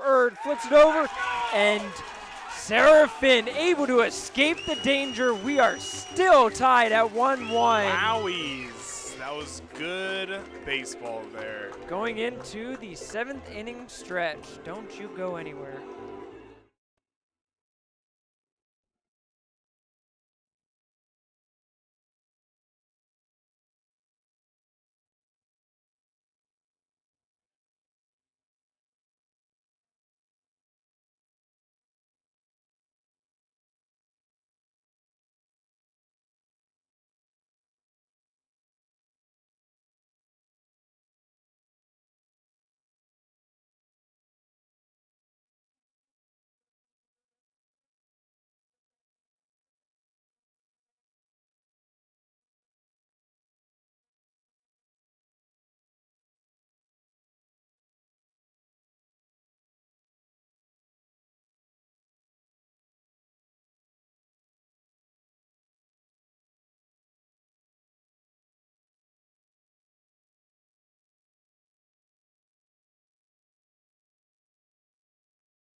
We go to the bottom of the 7th, as it will be Herrera to lead things off for Frederick. 9-1-2 due up.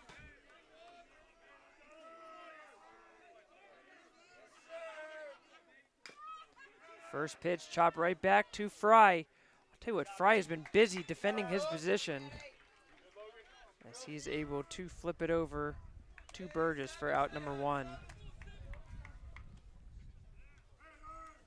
Either 3rd or 4th put out by Fry from the pitching spot.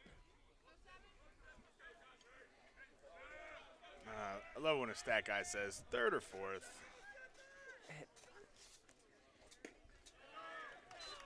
That's what you're here I'm for. here looking for it. I was going to say, this is your job. But I can't even read them. Do your I'm job, to read man. These numbers, it's so small. And Presto doesn't give us the put-out factor in for pitchers. You know what? Yes, it does, right there. Assists, 3, right there. Oh. I was down And, here and, looking and at he had an pitchers, error, you're so right. he had 4 plays to make. He just made 3 of those 4. So that's why it was 3 or 4. You know, it's like 3.5. This is my first day.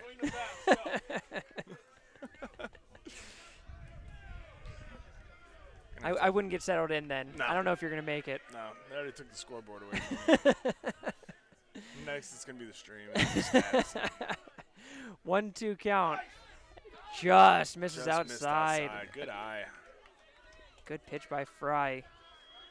But I will say the homework that I did do, the athletic trainer over at Montgomery told me Eddie Fry is the younger brother of Matt Fry, who was a catcher for Montgomery. So a little lineage here.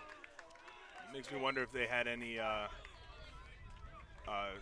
sibling pitching sessions where Matt caught and Eddie threw. So, well, certainly know the value of bringing in multiple members of one family to be stars in your team.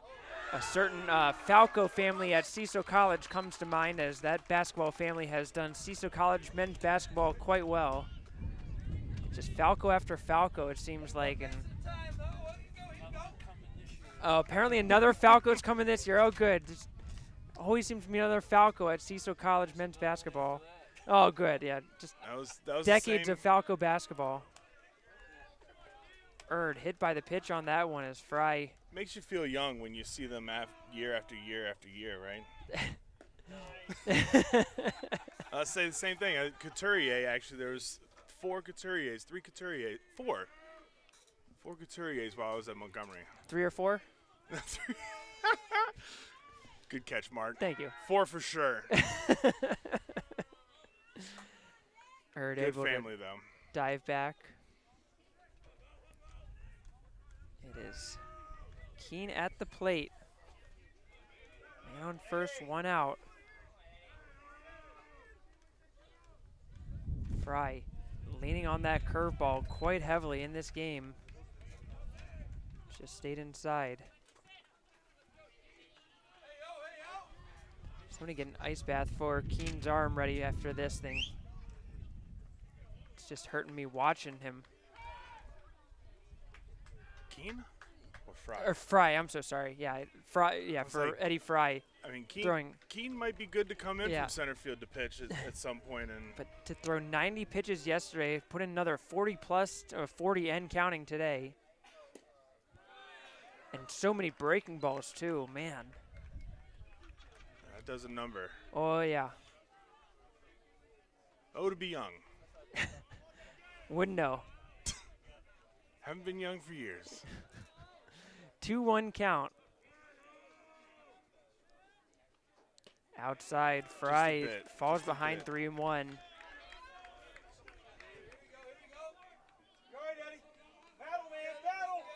We're going to need that bullpen cam here pretty soon, I have imagined. I was just going onto the iPad to see if we had a camera set up there. 3-1 pitch. Fouled straight back. Good job by Fry to battle back. And that was fouled off of Raptors, so the umpire will buy him a little bit of time. One of my favorite practices is when umpires do that, knowing that the catcher might just need a second. By rule, they're supposed to be ready to go, but the umpire walks the ball out to him. You know what? That's just the most respectful way to give that catcher a minute to compose himself after taking a foul ball right off the face. Full count. Fry looking down Keene, and this is going to be fouled straight back. Bird had a great jump on that one.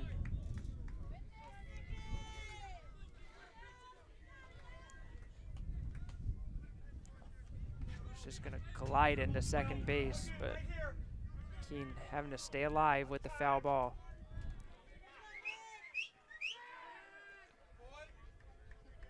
Fry aware of Erd's presence.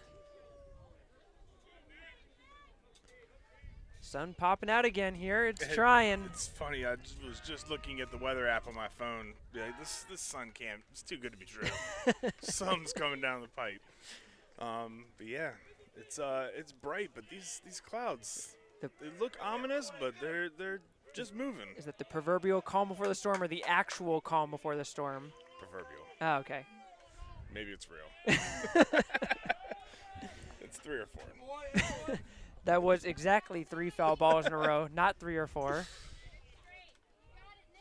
It's all right. It's battling here. This will be the 8th pitch Keene will see in this at bat. If you put it right where he likes it, this ball can travel some distance. That's a hanging curveball right there, and Keene looked like he wanted to slam his bat down because he knew he had his chance there. That was a curveball up in the zone that he thought he could punish. In the end, it only goes as far as the third baseman for out number 2. 2 outs, that brings us to Cabina.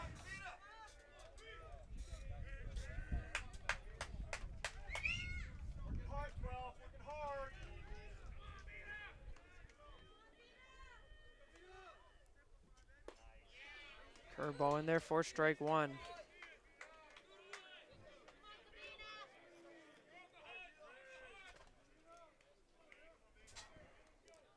Cabina 0 for 2 on the day with a walk. Has a strikeout to his name.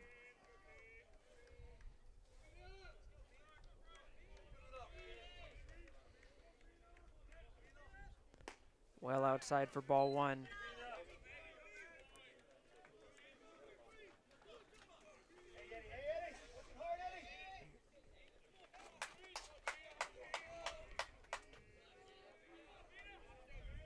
Fry perhaps starting to show some signs of fatigue out there. Not quite as sharp with his command as he was earlier. Still getting the Cougars to swing at it though. The amount of braking on that, it's hard to pick up, but again, leaves it inside. I think I heard an exhale from Cabina that he was expecting it to hit him. It was so inside.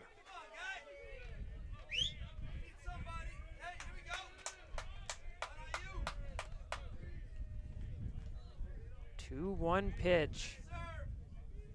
Fry trying to battle through another inning. Leaves it inside again. It's going to be 3-1. There we go, rallying up one side of the stands. These umpires know really how to get the spectators juiced And up. I say it again, that's why we need the robot umpires. Bring out the robots. Why don't we just get the wiffle ball box? Ooh, I like that idea too. 3-1, fouled straight back by Cabina. I think that's a great idea. I'm all for this plan. Square, yes, hits the box, if it hits it, it's a strike. What a great idea. Just simplicity at its finest.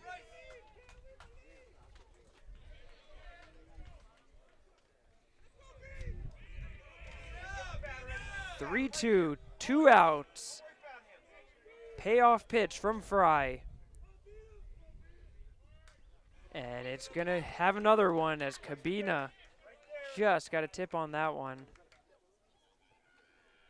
think he was checking his back to make sure nothing chipped off of it.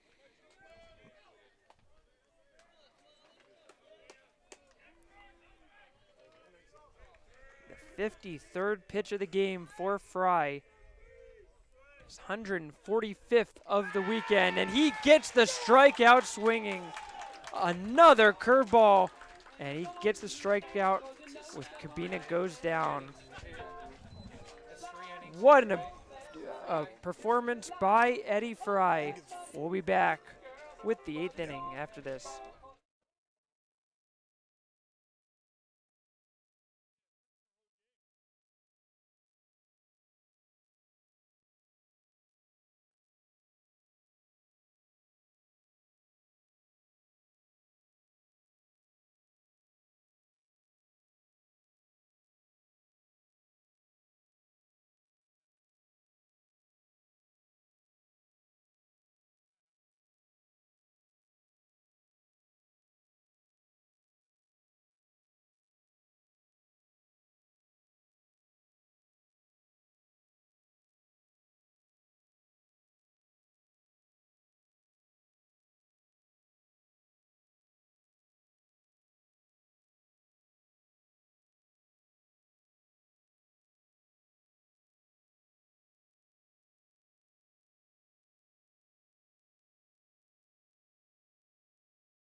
Top of the 8th, tied 1-1 in the all-important winners bracket game. The semifinals, so to speak. Winner of this game advances to the championship round. Loser plays one more game today, an elimination game against the CCBC Catonsville Cardinals, who are hanging out and waiting to see who their opponent will be.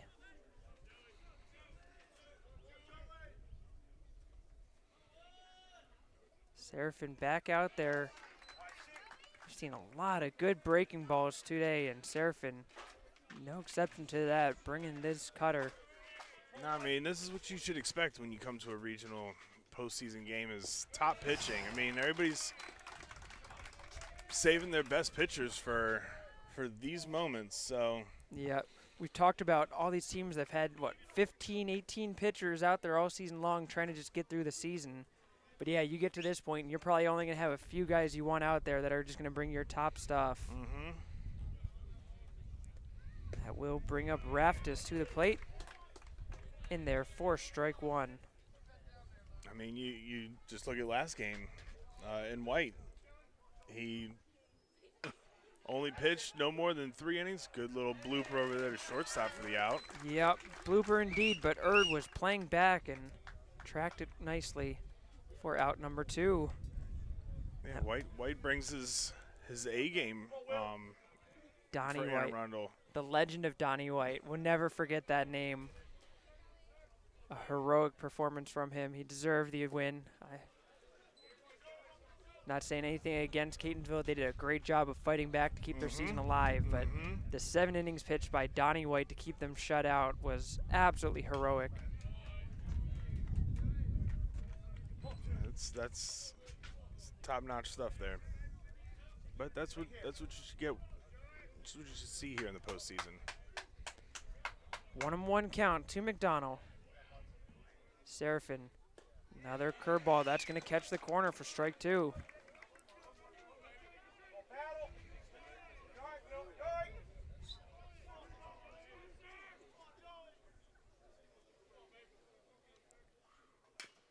Chop towards third base. One hopper to Curry. Puts him down the line a little bit, but a great job by Cabina to make the adjustment and put the tag on. 1-2-3 inning. We go to the bottom of the 8th, still tied 1-1.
Eddie Fry back out there for another one.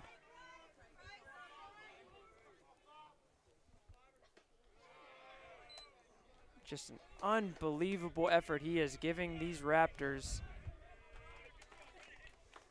And it's not just for the fact that he's putting in the innings, it's how well he's pitching.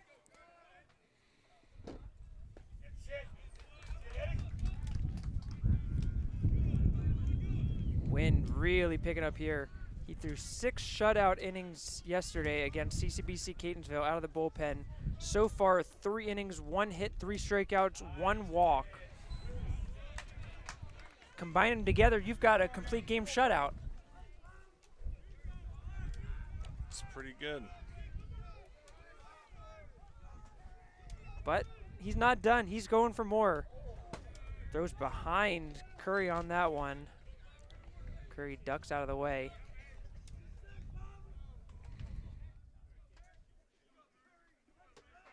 2-2 pitch. Raptors gives the sign to Fry. Curveball, it's going to be fouled straight back, coming our way. And fortunately, misses all of the spectators.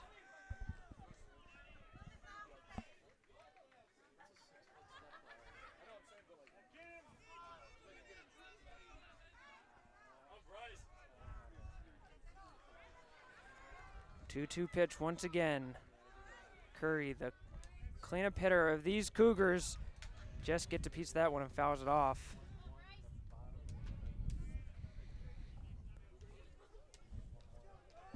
Wind blowing again. Need some grass that you can throw up in the air like you're playing golf, but it feels like it's going out to left field right now. We don't have that here. Where's your wind gauge? Need like the track and field wind gauge. Know exactly how much wind we have. You're still at the track and field regional tournament at Yeah, Howard right now. I still have the regional. We couldn't have borrowed that? Why not? Lifted out by Curry to center field and caught by Mason. Just need a little bit more wind there. A little bit more would have helped, yeah. We need a gust from the gods, as they say. As that will bring up Holler with 1 out and nobody on.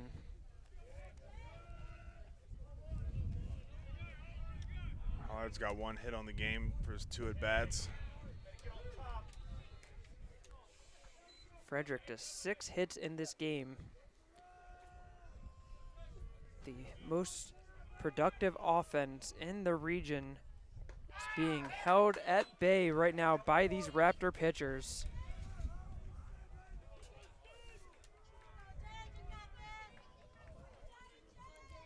Oh, 2 count.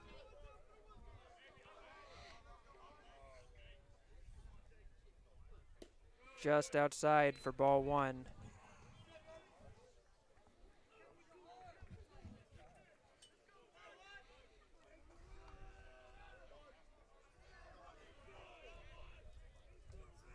Eddie Fry. Swing and a miss, strike 3. What a pitch there. And it looks like we're going to have another pinch hitter in that DH spot. Brody Lindsay, number 35. Brody Lindsay. The sophomore right-handed hitter out of Monrovia, Maryland, standing at 6 feet tall. Coming in with a .333 batting average. 16 hits, he's got 6 doubles in the year and 7 RBI. 9 strikeouts and 7 walks in their 4-strike 1. I'm not on the committee for who's on the all-tournament team, but if I was, I would have to say Eddie Fry is going to get a vote, a very, very strong vote,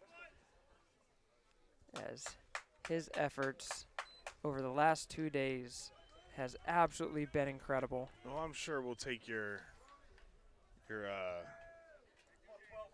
nomination into consideration. Well, that makes me feel special. Thank you. That's why we bring you here. That's just why. to make you feel special. Oh, okay. Just making sure. No, but I mean he has put a good performance together. 0-2 count, 2 outs. Fry, the pitch. Oh, just misses low.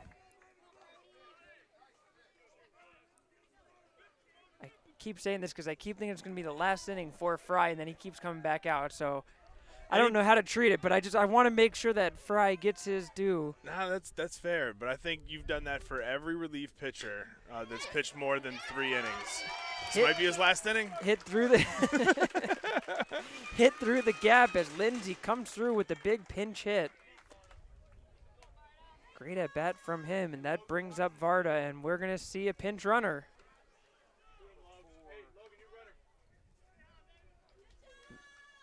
Number 4, It will Peacock. be Ryan Peacock coming in. Freshman out of Westminster, Maryland. Only appeared in 13 games this year. No stolen bases on the year. And we're going to have a meeting. You might get what on you the want here, mound. Mark. Fry's got a big old smile on his face, and it looks like we are going to get a point to the bullpen. And I hope anybody here that is cheering for the boys in purple gives a standing ovation to Eddie Fry. And he will get just that. What an effort from him. We'll get the changes after this.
Two outs in the 8th inning, as it will be Derek Sawyer onto the mound in relief of Fry.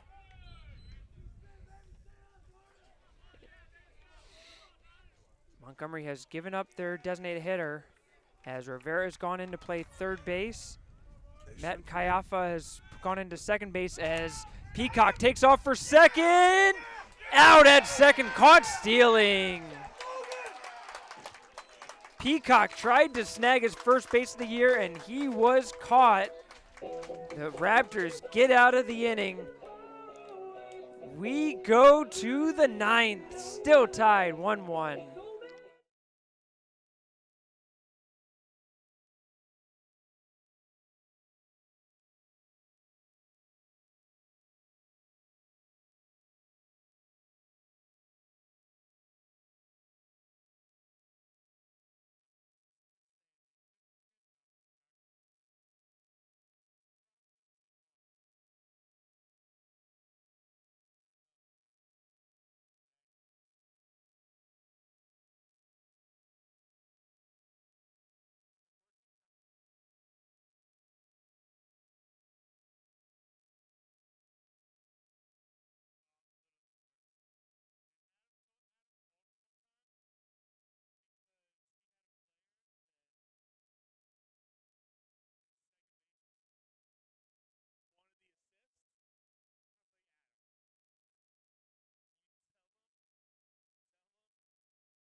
We go into the top of the ninth, tied 1-1. Top of the lineup too, no? Top of the lineup it is, as Elias Rosario gets things going for the Raptors outside for ball one. Rosario 0 for 3 with a walk, 2 strikeouts.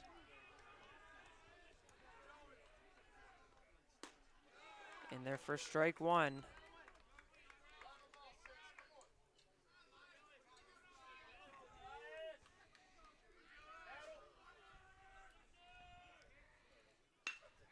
Takes that one towards the shortstop. Urge scoops it up, fires it across, and gets out number one.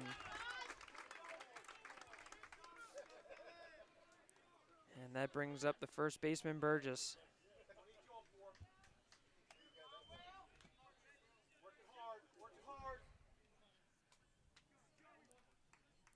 Burgess 1 for 4, 3 strikeouts on the game.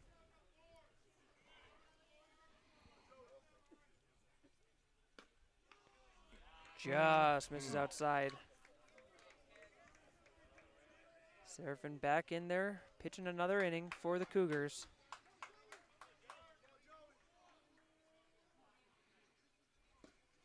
Good pitch there for strike one.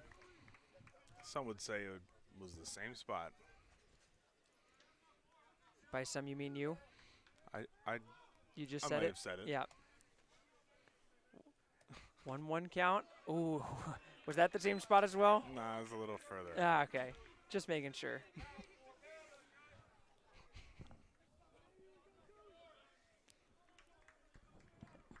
2-1 to Burgess. Smokes right back up the middle. Good piece of hitting.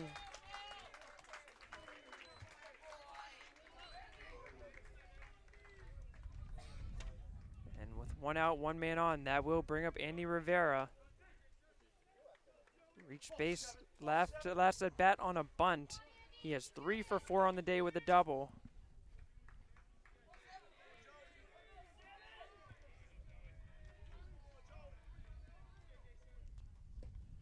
Able to check his swing there for ball one.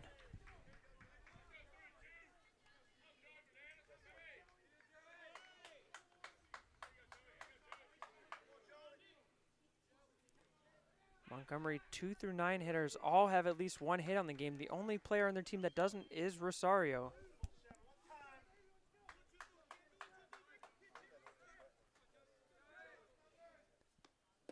Big swing and a miss.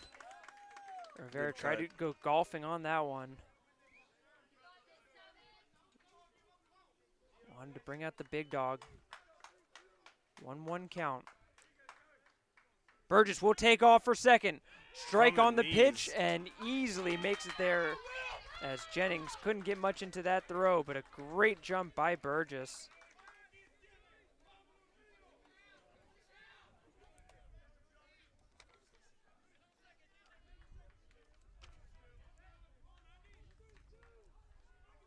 '14th stolen base of the season for Burgess. And a 1-2 count to Rivera now with the go-ahead run in scoring position. Strike 3 called at the top corner of the strike zone.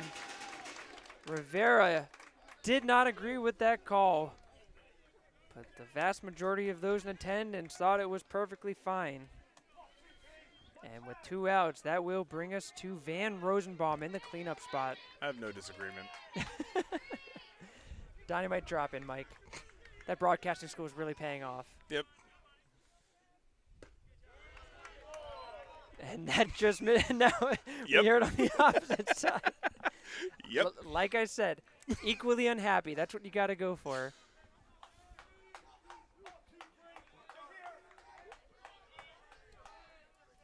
One-0 count. That's further out. No arguments about that one. Trying to make him chase it. Rosenbaum 1 for 3 on the day.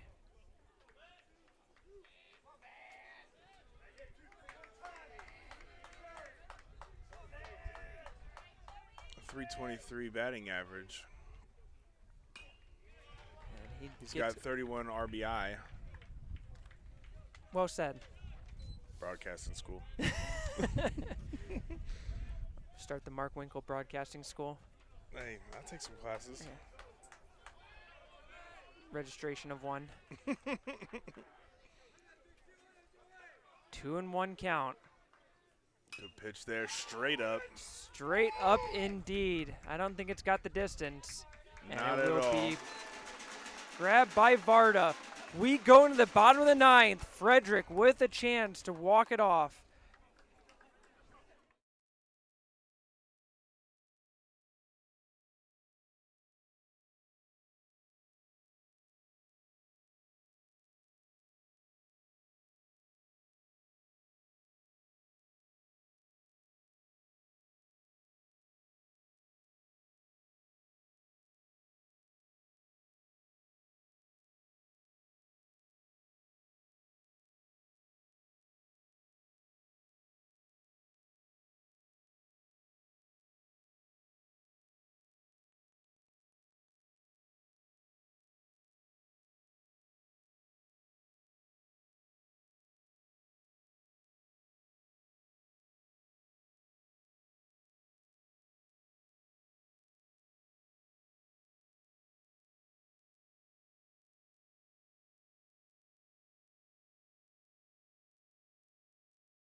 Bottom of the 9th we go.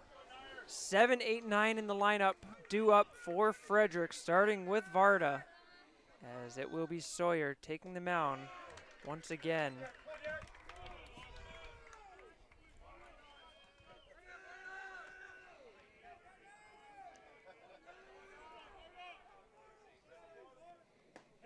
One 0 count, that's in there for a strike.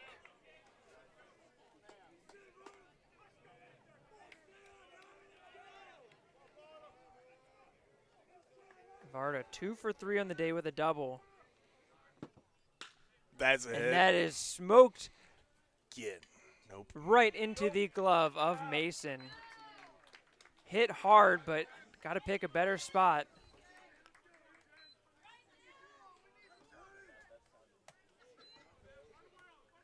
And that will bring up Jennings. Right idea. Right idea, wrong execution. Yep. Well, honestly, it's perfectly fine execution. Just sometimes a little bit stronger. Baseball is an unfair game sometimes, you know? You've seen the hardest hit balls become outs and some of the worst hit balls become hits. That's going to be hit up into the air in foul territory, and it will be caught actually in fair territory in the end by Burgess.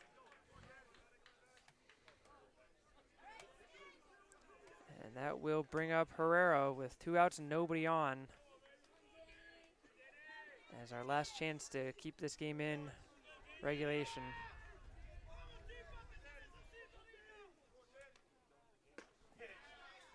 Good pitch by Sawyer for strike 1. Another player from Montgomery who saw innings yesterday, Derek Sawyer. He went 3 innings, 1 hit, 3 walks, 3 strikeouts against Keatonsville yesterday. Pitched 31 pitches.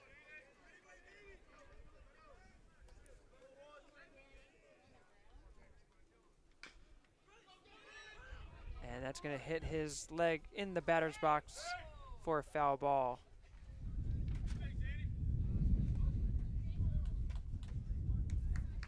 So you're charged after it off from the mound.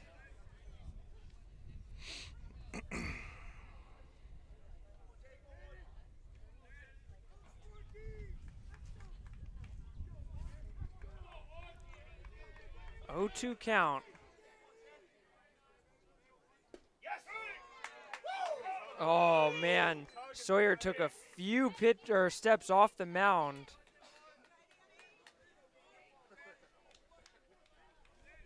Thought for sure that was strike 3 called.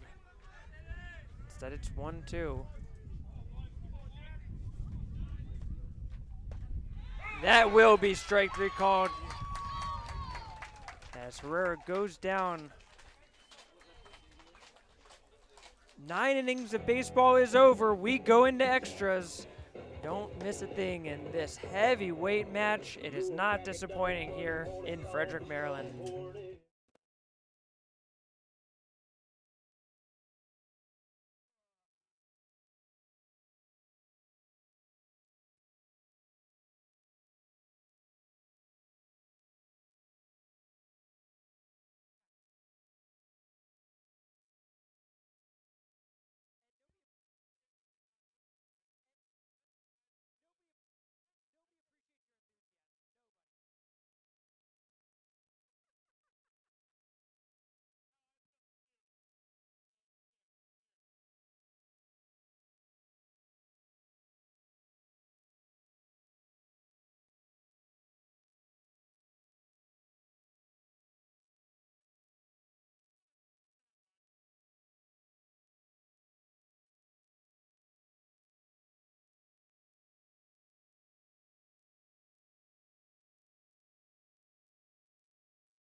Derek Sawyer, who closed out the bottom of the 9th on the mound, will start the 10th in the batter's box. Free baseball, they say. Free baseball for the 3rd time in 4 games this tournament. Can't say you didn't get your money's worth. Great pitch by Joey there. Yeah, Seraphin ahead 0-2 early.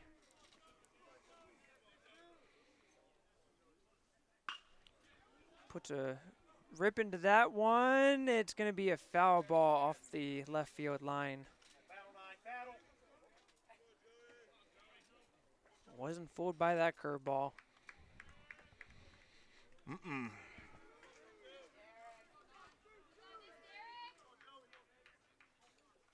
0-2 pitch, fastball outside for ball 1. 5, 6, 7 due up for Montgomery as they try to put together a rally.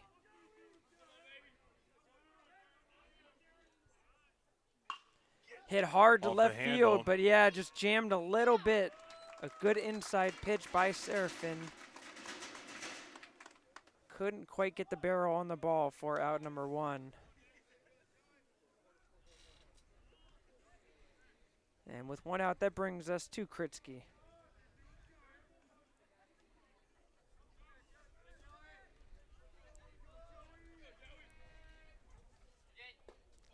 Kritsky 1 for 4. The only run scored of the game for the Raptors.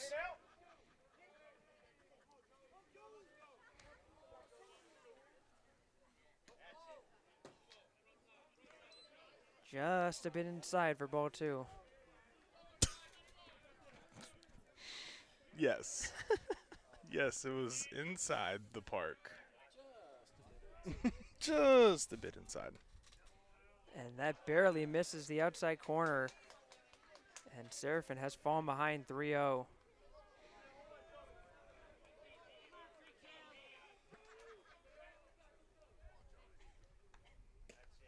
And that's going to be low for ball 4, a 4-pitch walk. And that will bring up Mason with the potential go-ahead runner on base. Kritsky with 9 stolen bases on the year. At least enough of a threat to keep an eye on there. Got a big initial lead off of first. Strike 1 called. Movement on that breaking ball. I feel like between Seraphin and Fry, we've just seen a healthy dose of curveballs over and over. Without a question. If we had the technology here, I'd love to know the analytics on the pitches thrown. Crawford, too. He was throwing quite a lot of curveballs as well. He was. Yeah. Yesterday was a lot of heat. Yes. You want to know the spin rate? Is that what you need all those stats as well? I'm fascinated by the analytics. I can't say that I drool over them, but it's very interesting to see how technical we can get now. 1-1 count. Fouled back.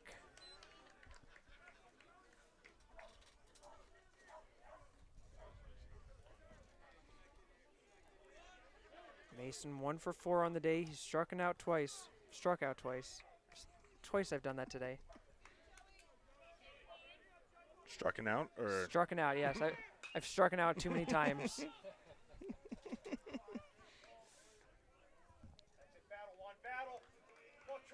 Listen, 4 games of broadcasting baseball. I'm gonna make a mistake here or there. To be expected. Thank you. We'll try a 1-2 count once again. Hit towards the right side, finds the gap. Kritsky will hold at second. Ooh, almost picked him off at second. Now it's going to get away. Both runners are going to advance. A mistake from the Frederick defense cost them a couple of bases.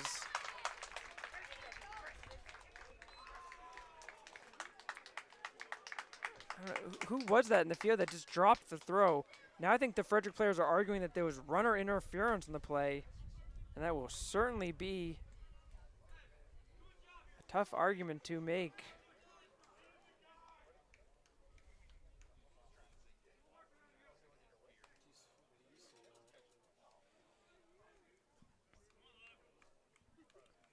Some discussion going on.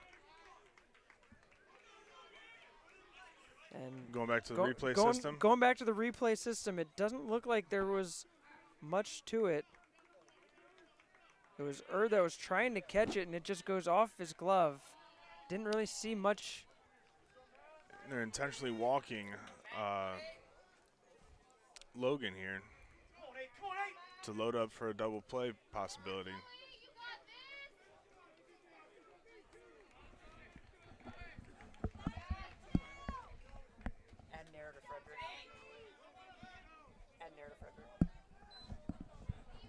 So it will be an E6 that allows the runners to move up to second and third, and Raptors was intentionally walked.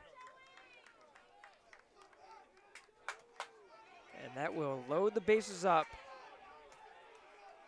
for Matt Kayafa. His first at-bat of the game after he came in as a defensive replacement when Sawyer came in to pitch. A 1.82 batting average. Might have something to do with why they intentionally walked to get to him. With 14 hits, 77 at-bats. Someone needs to look up. Foul ball into the stands, and it's going to be a 1-2 count. It's a souvenir for someone. Now the one problem with that is that even assuming if you can get Kayafa out here, you've got the leadoff hitter Rosario on deck.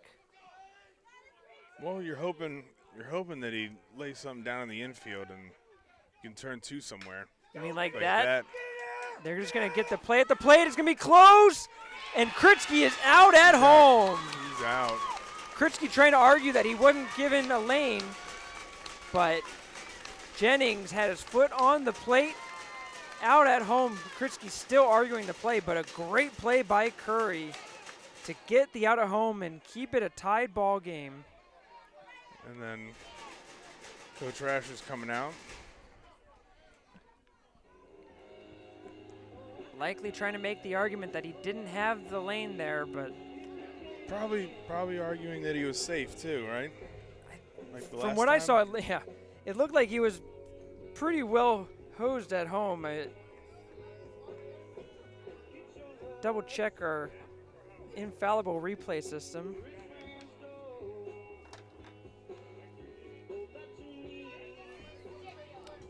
sure Coach Rasher's got this on his DVR and he's back checking it, taking a look. But he'll see what the umpire saw. And do they have the tablets to get all the analytics at the benches?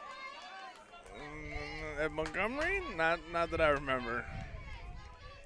Yeah, he was clearly out of home. The argument was that Jennings was blocking the plate and hit right towards third base.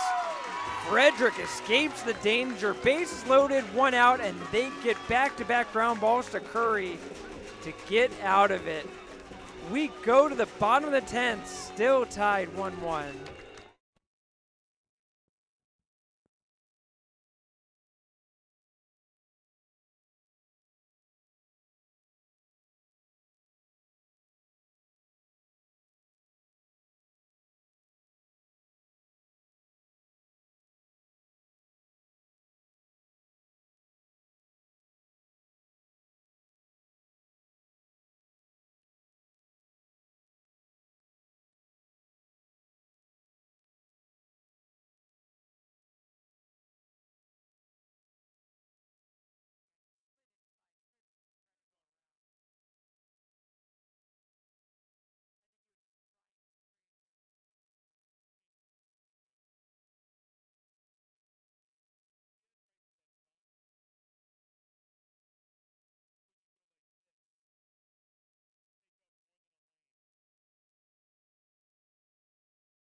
We go to the bottom of the 10th, top of the order for Frederick. Just what you want to see when you're trying to get that run across and put this game to bed.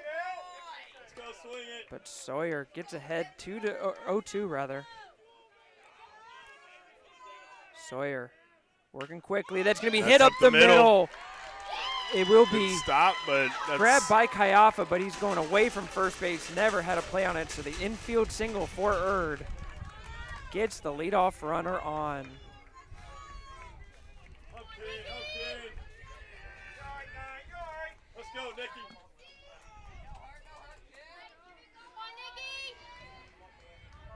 That brings up Nick Keene. Shows bunt, pulls it back. Let's go, Nicky. Keene 1 for 4. He's got the lone RBI on the double for these Cougars. Now behind 1-1, or so even up to 1-1. Shows bunt again, puts it down. Sawyer's only play is first base, and he will make that play. And now the winning run is down to second. Potential winning run. And that brings up Cabina.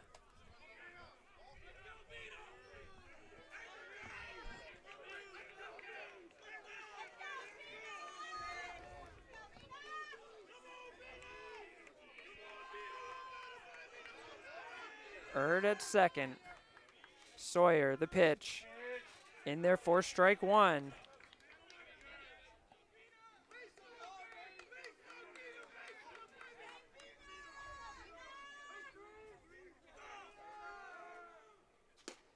High fastball taken for ball one.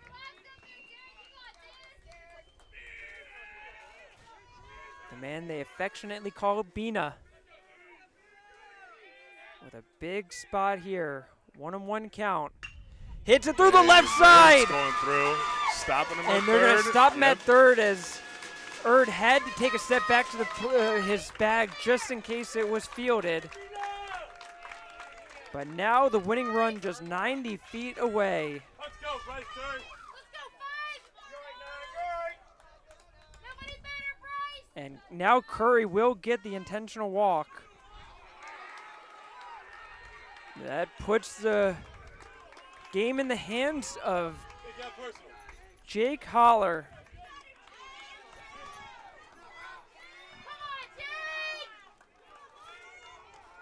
Let's go, one.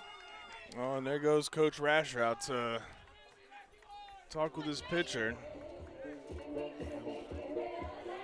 The big question is. What do you think he's going to say? Mark, go ahead. Well, the question the only one that really matters right now is whether it's give me the ball or no. Other than that, it looks like he's going to leave Sawyer in there. So from there, it's about defensive assignment. I think he's talking to the rest of the infield about what their assignments are. Yeah, that has to be at this point. Now, question is, Clearly feels confident in Sawyer. do you punt? Don't even start with that. But possibly. Bird's got good speed on third base. But the Montgomery infield is all in the They're grass. So they'll all come home on a ground ball. First pitch is in there for strike one.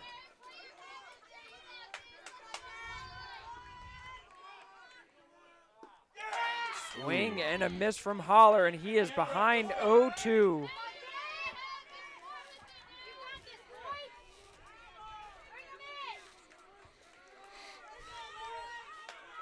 So we don't bunt now. Sawyer would love nothing Swinging more out than of to his shoes. strike out here. Put into play. It's going to be towards second base. He's going to come home with it. It's in the dirt. He's safe.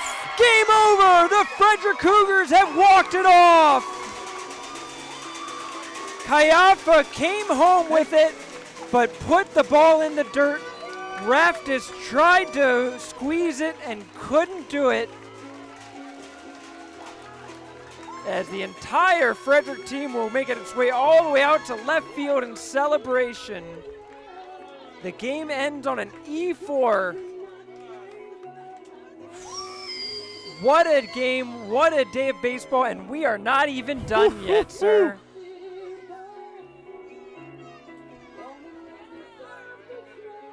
Hey, I'm just happy to be here, Mark. That was great baseball. That was a great baseball game. Couldn't be happier for both teams for being here, and this doesn't mean that we're not going to see them again. There's more baseball to be played. We're hearing first pitch for the next game will be 4:35. 4:35 for the next game. And that will be the elimination game between these Montgomery Raptors and the CCBC Catonsville Cardinals. Winner gets to face off against Frederick in the championship round. Loser's season is done. You will not want to miss that. We've had such great baseball. 4 really good games so far. I have to imagine number 5 is going to be just as good. You won't want to miss it. We will see you back here in just 40 minutes. See you there, Mark.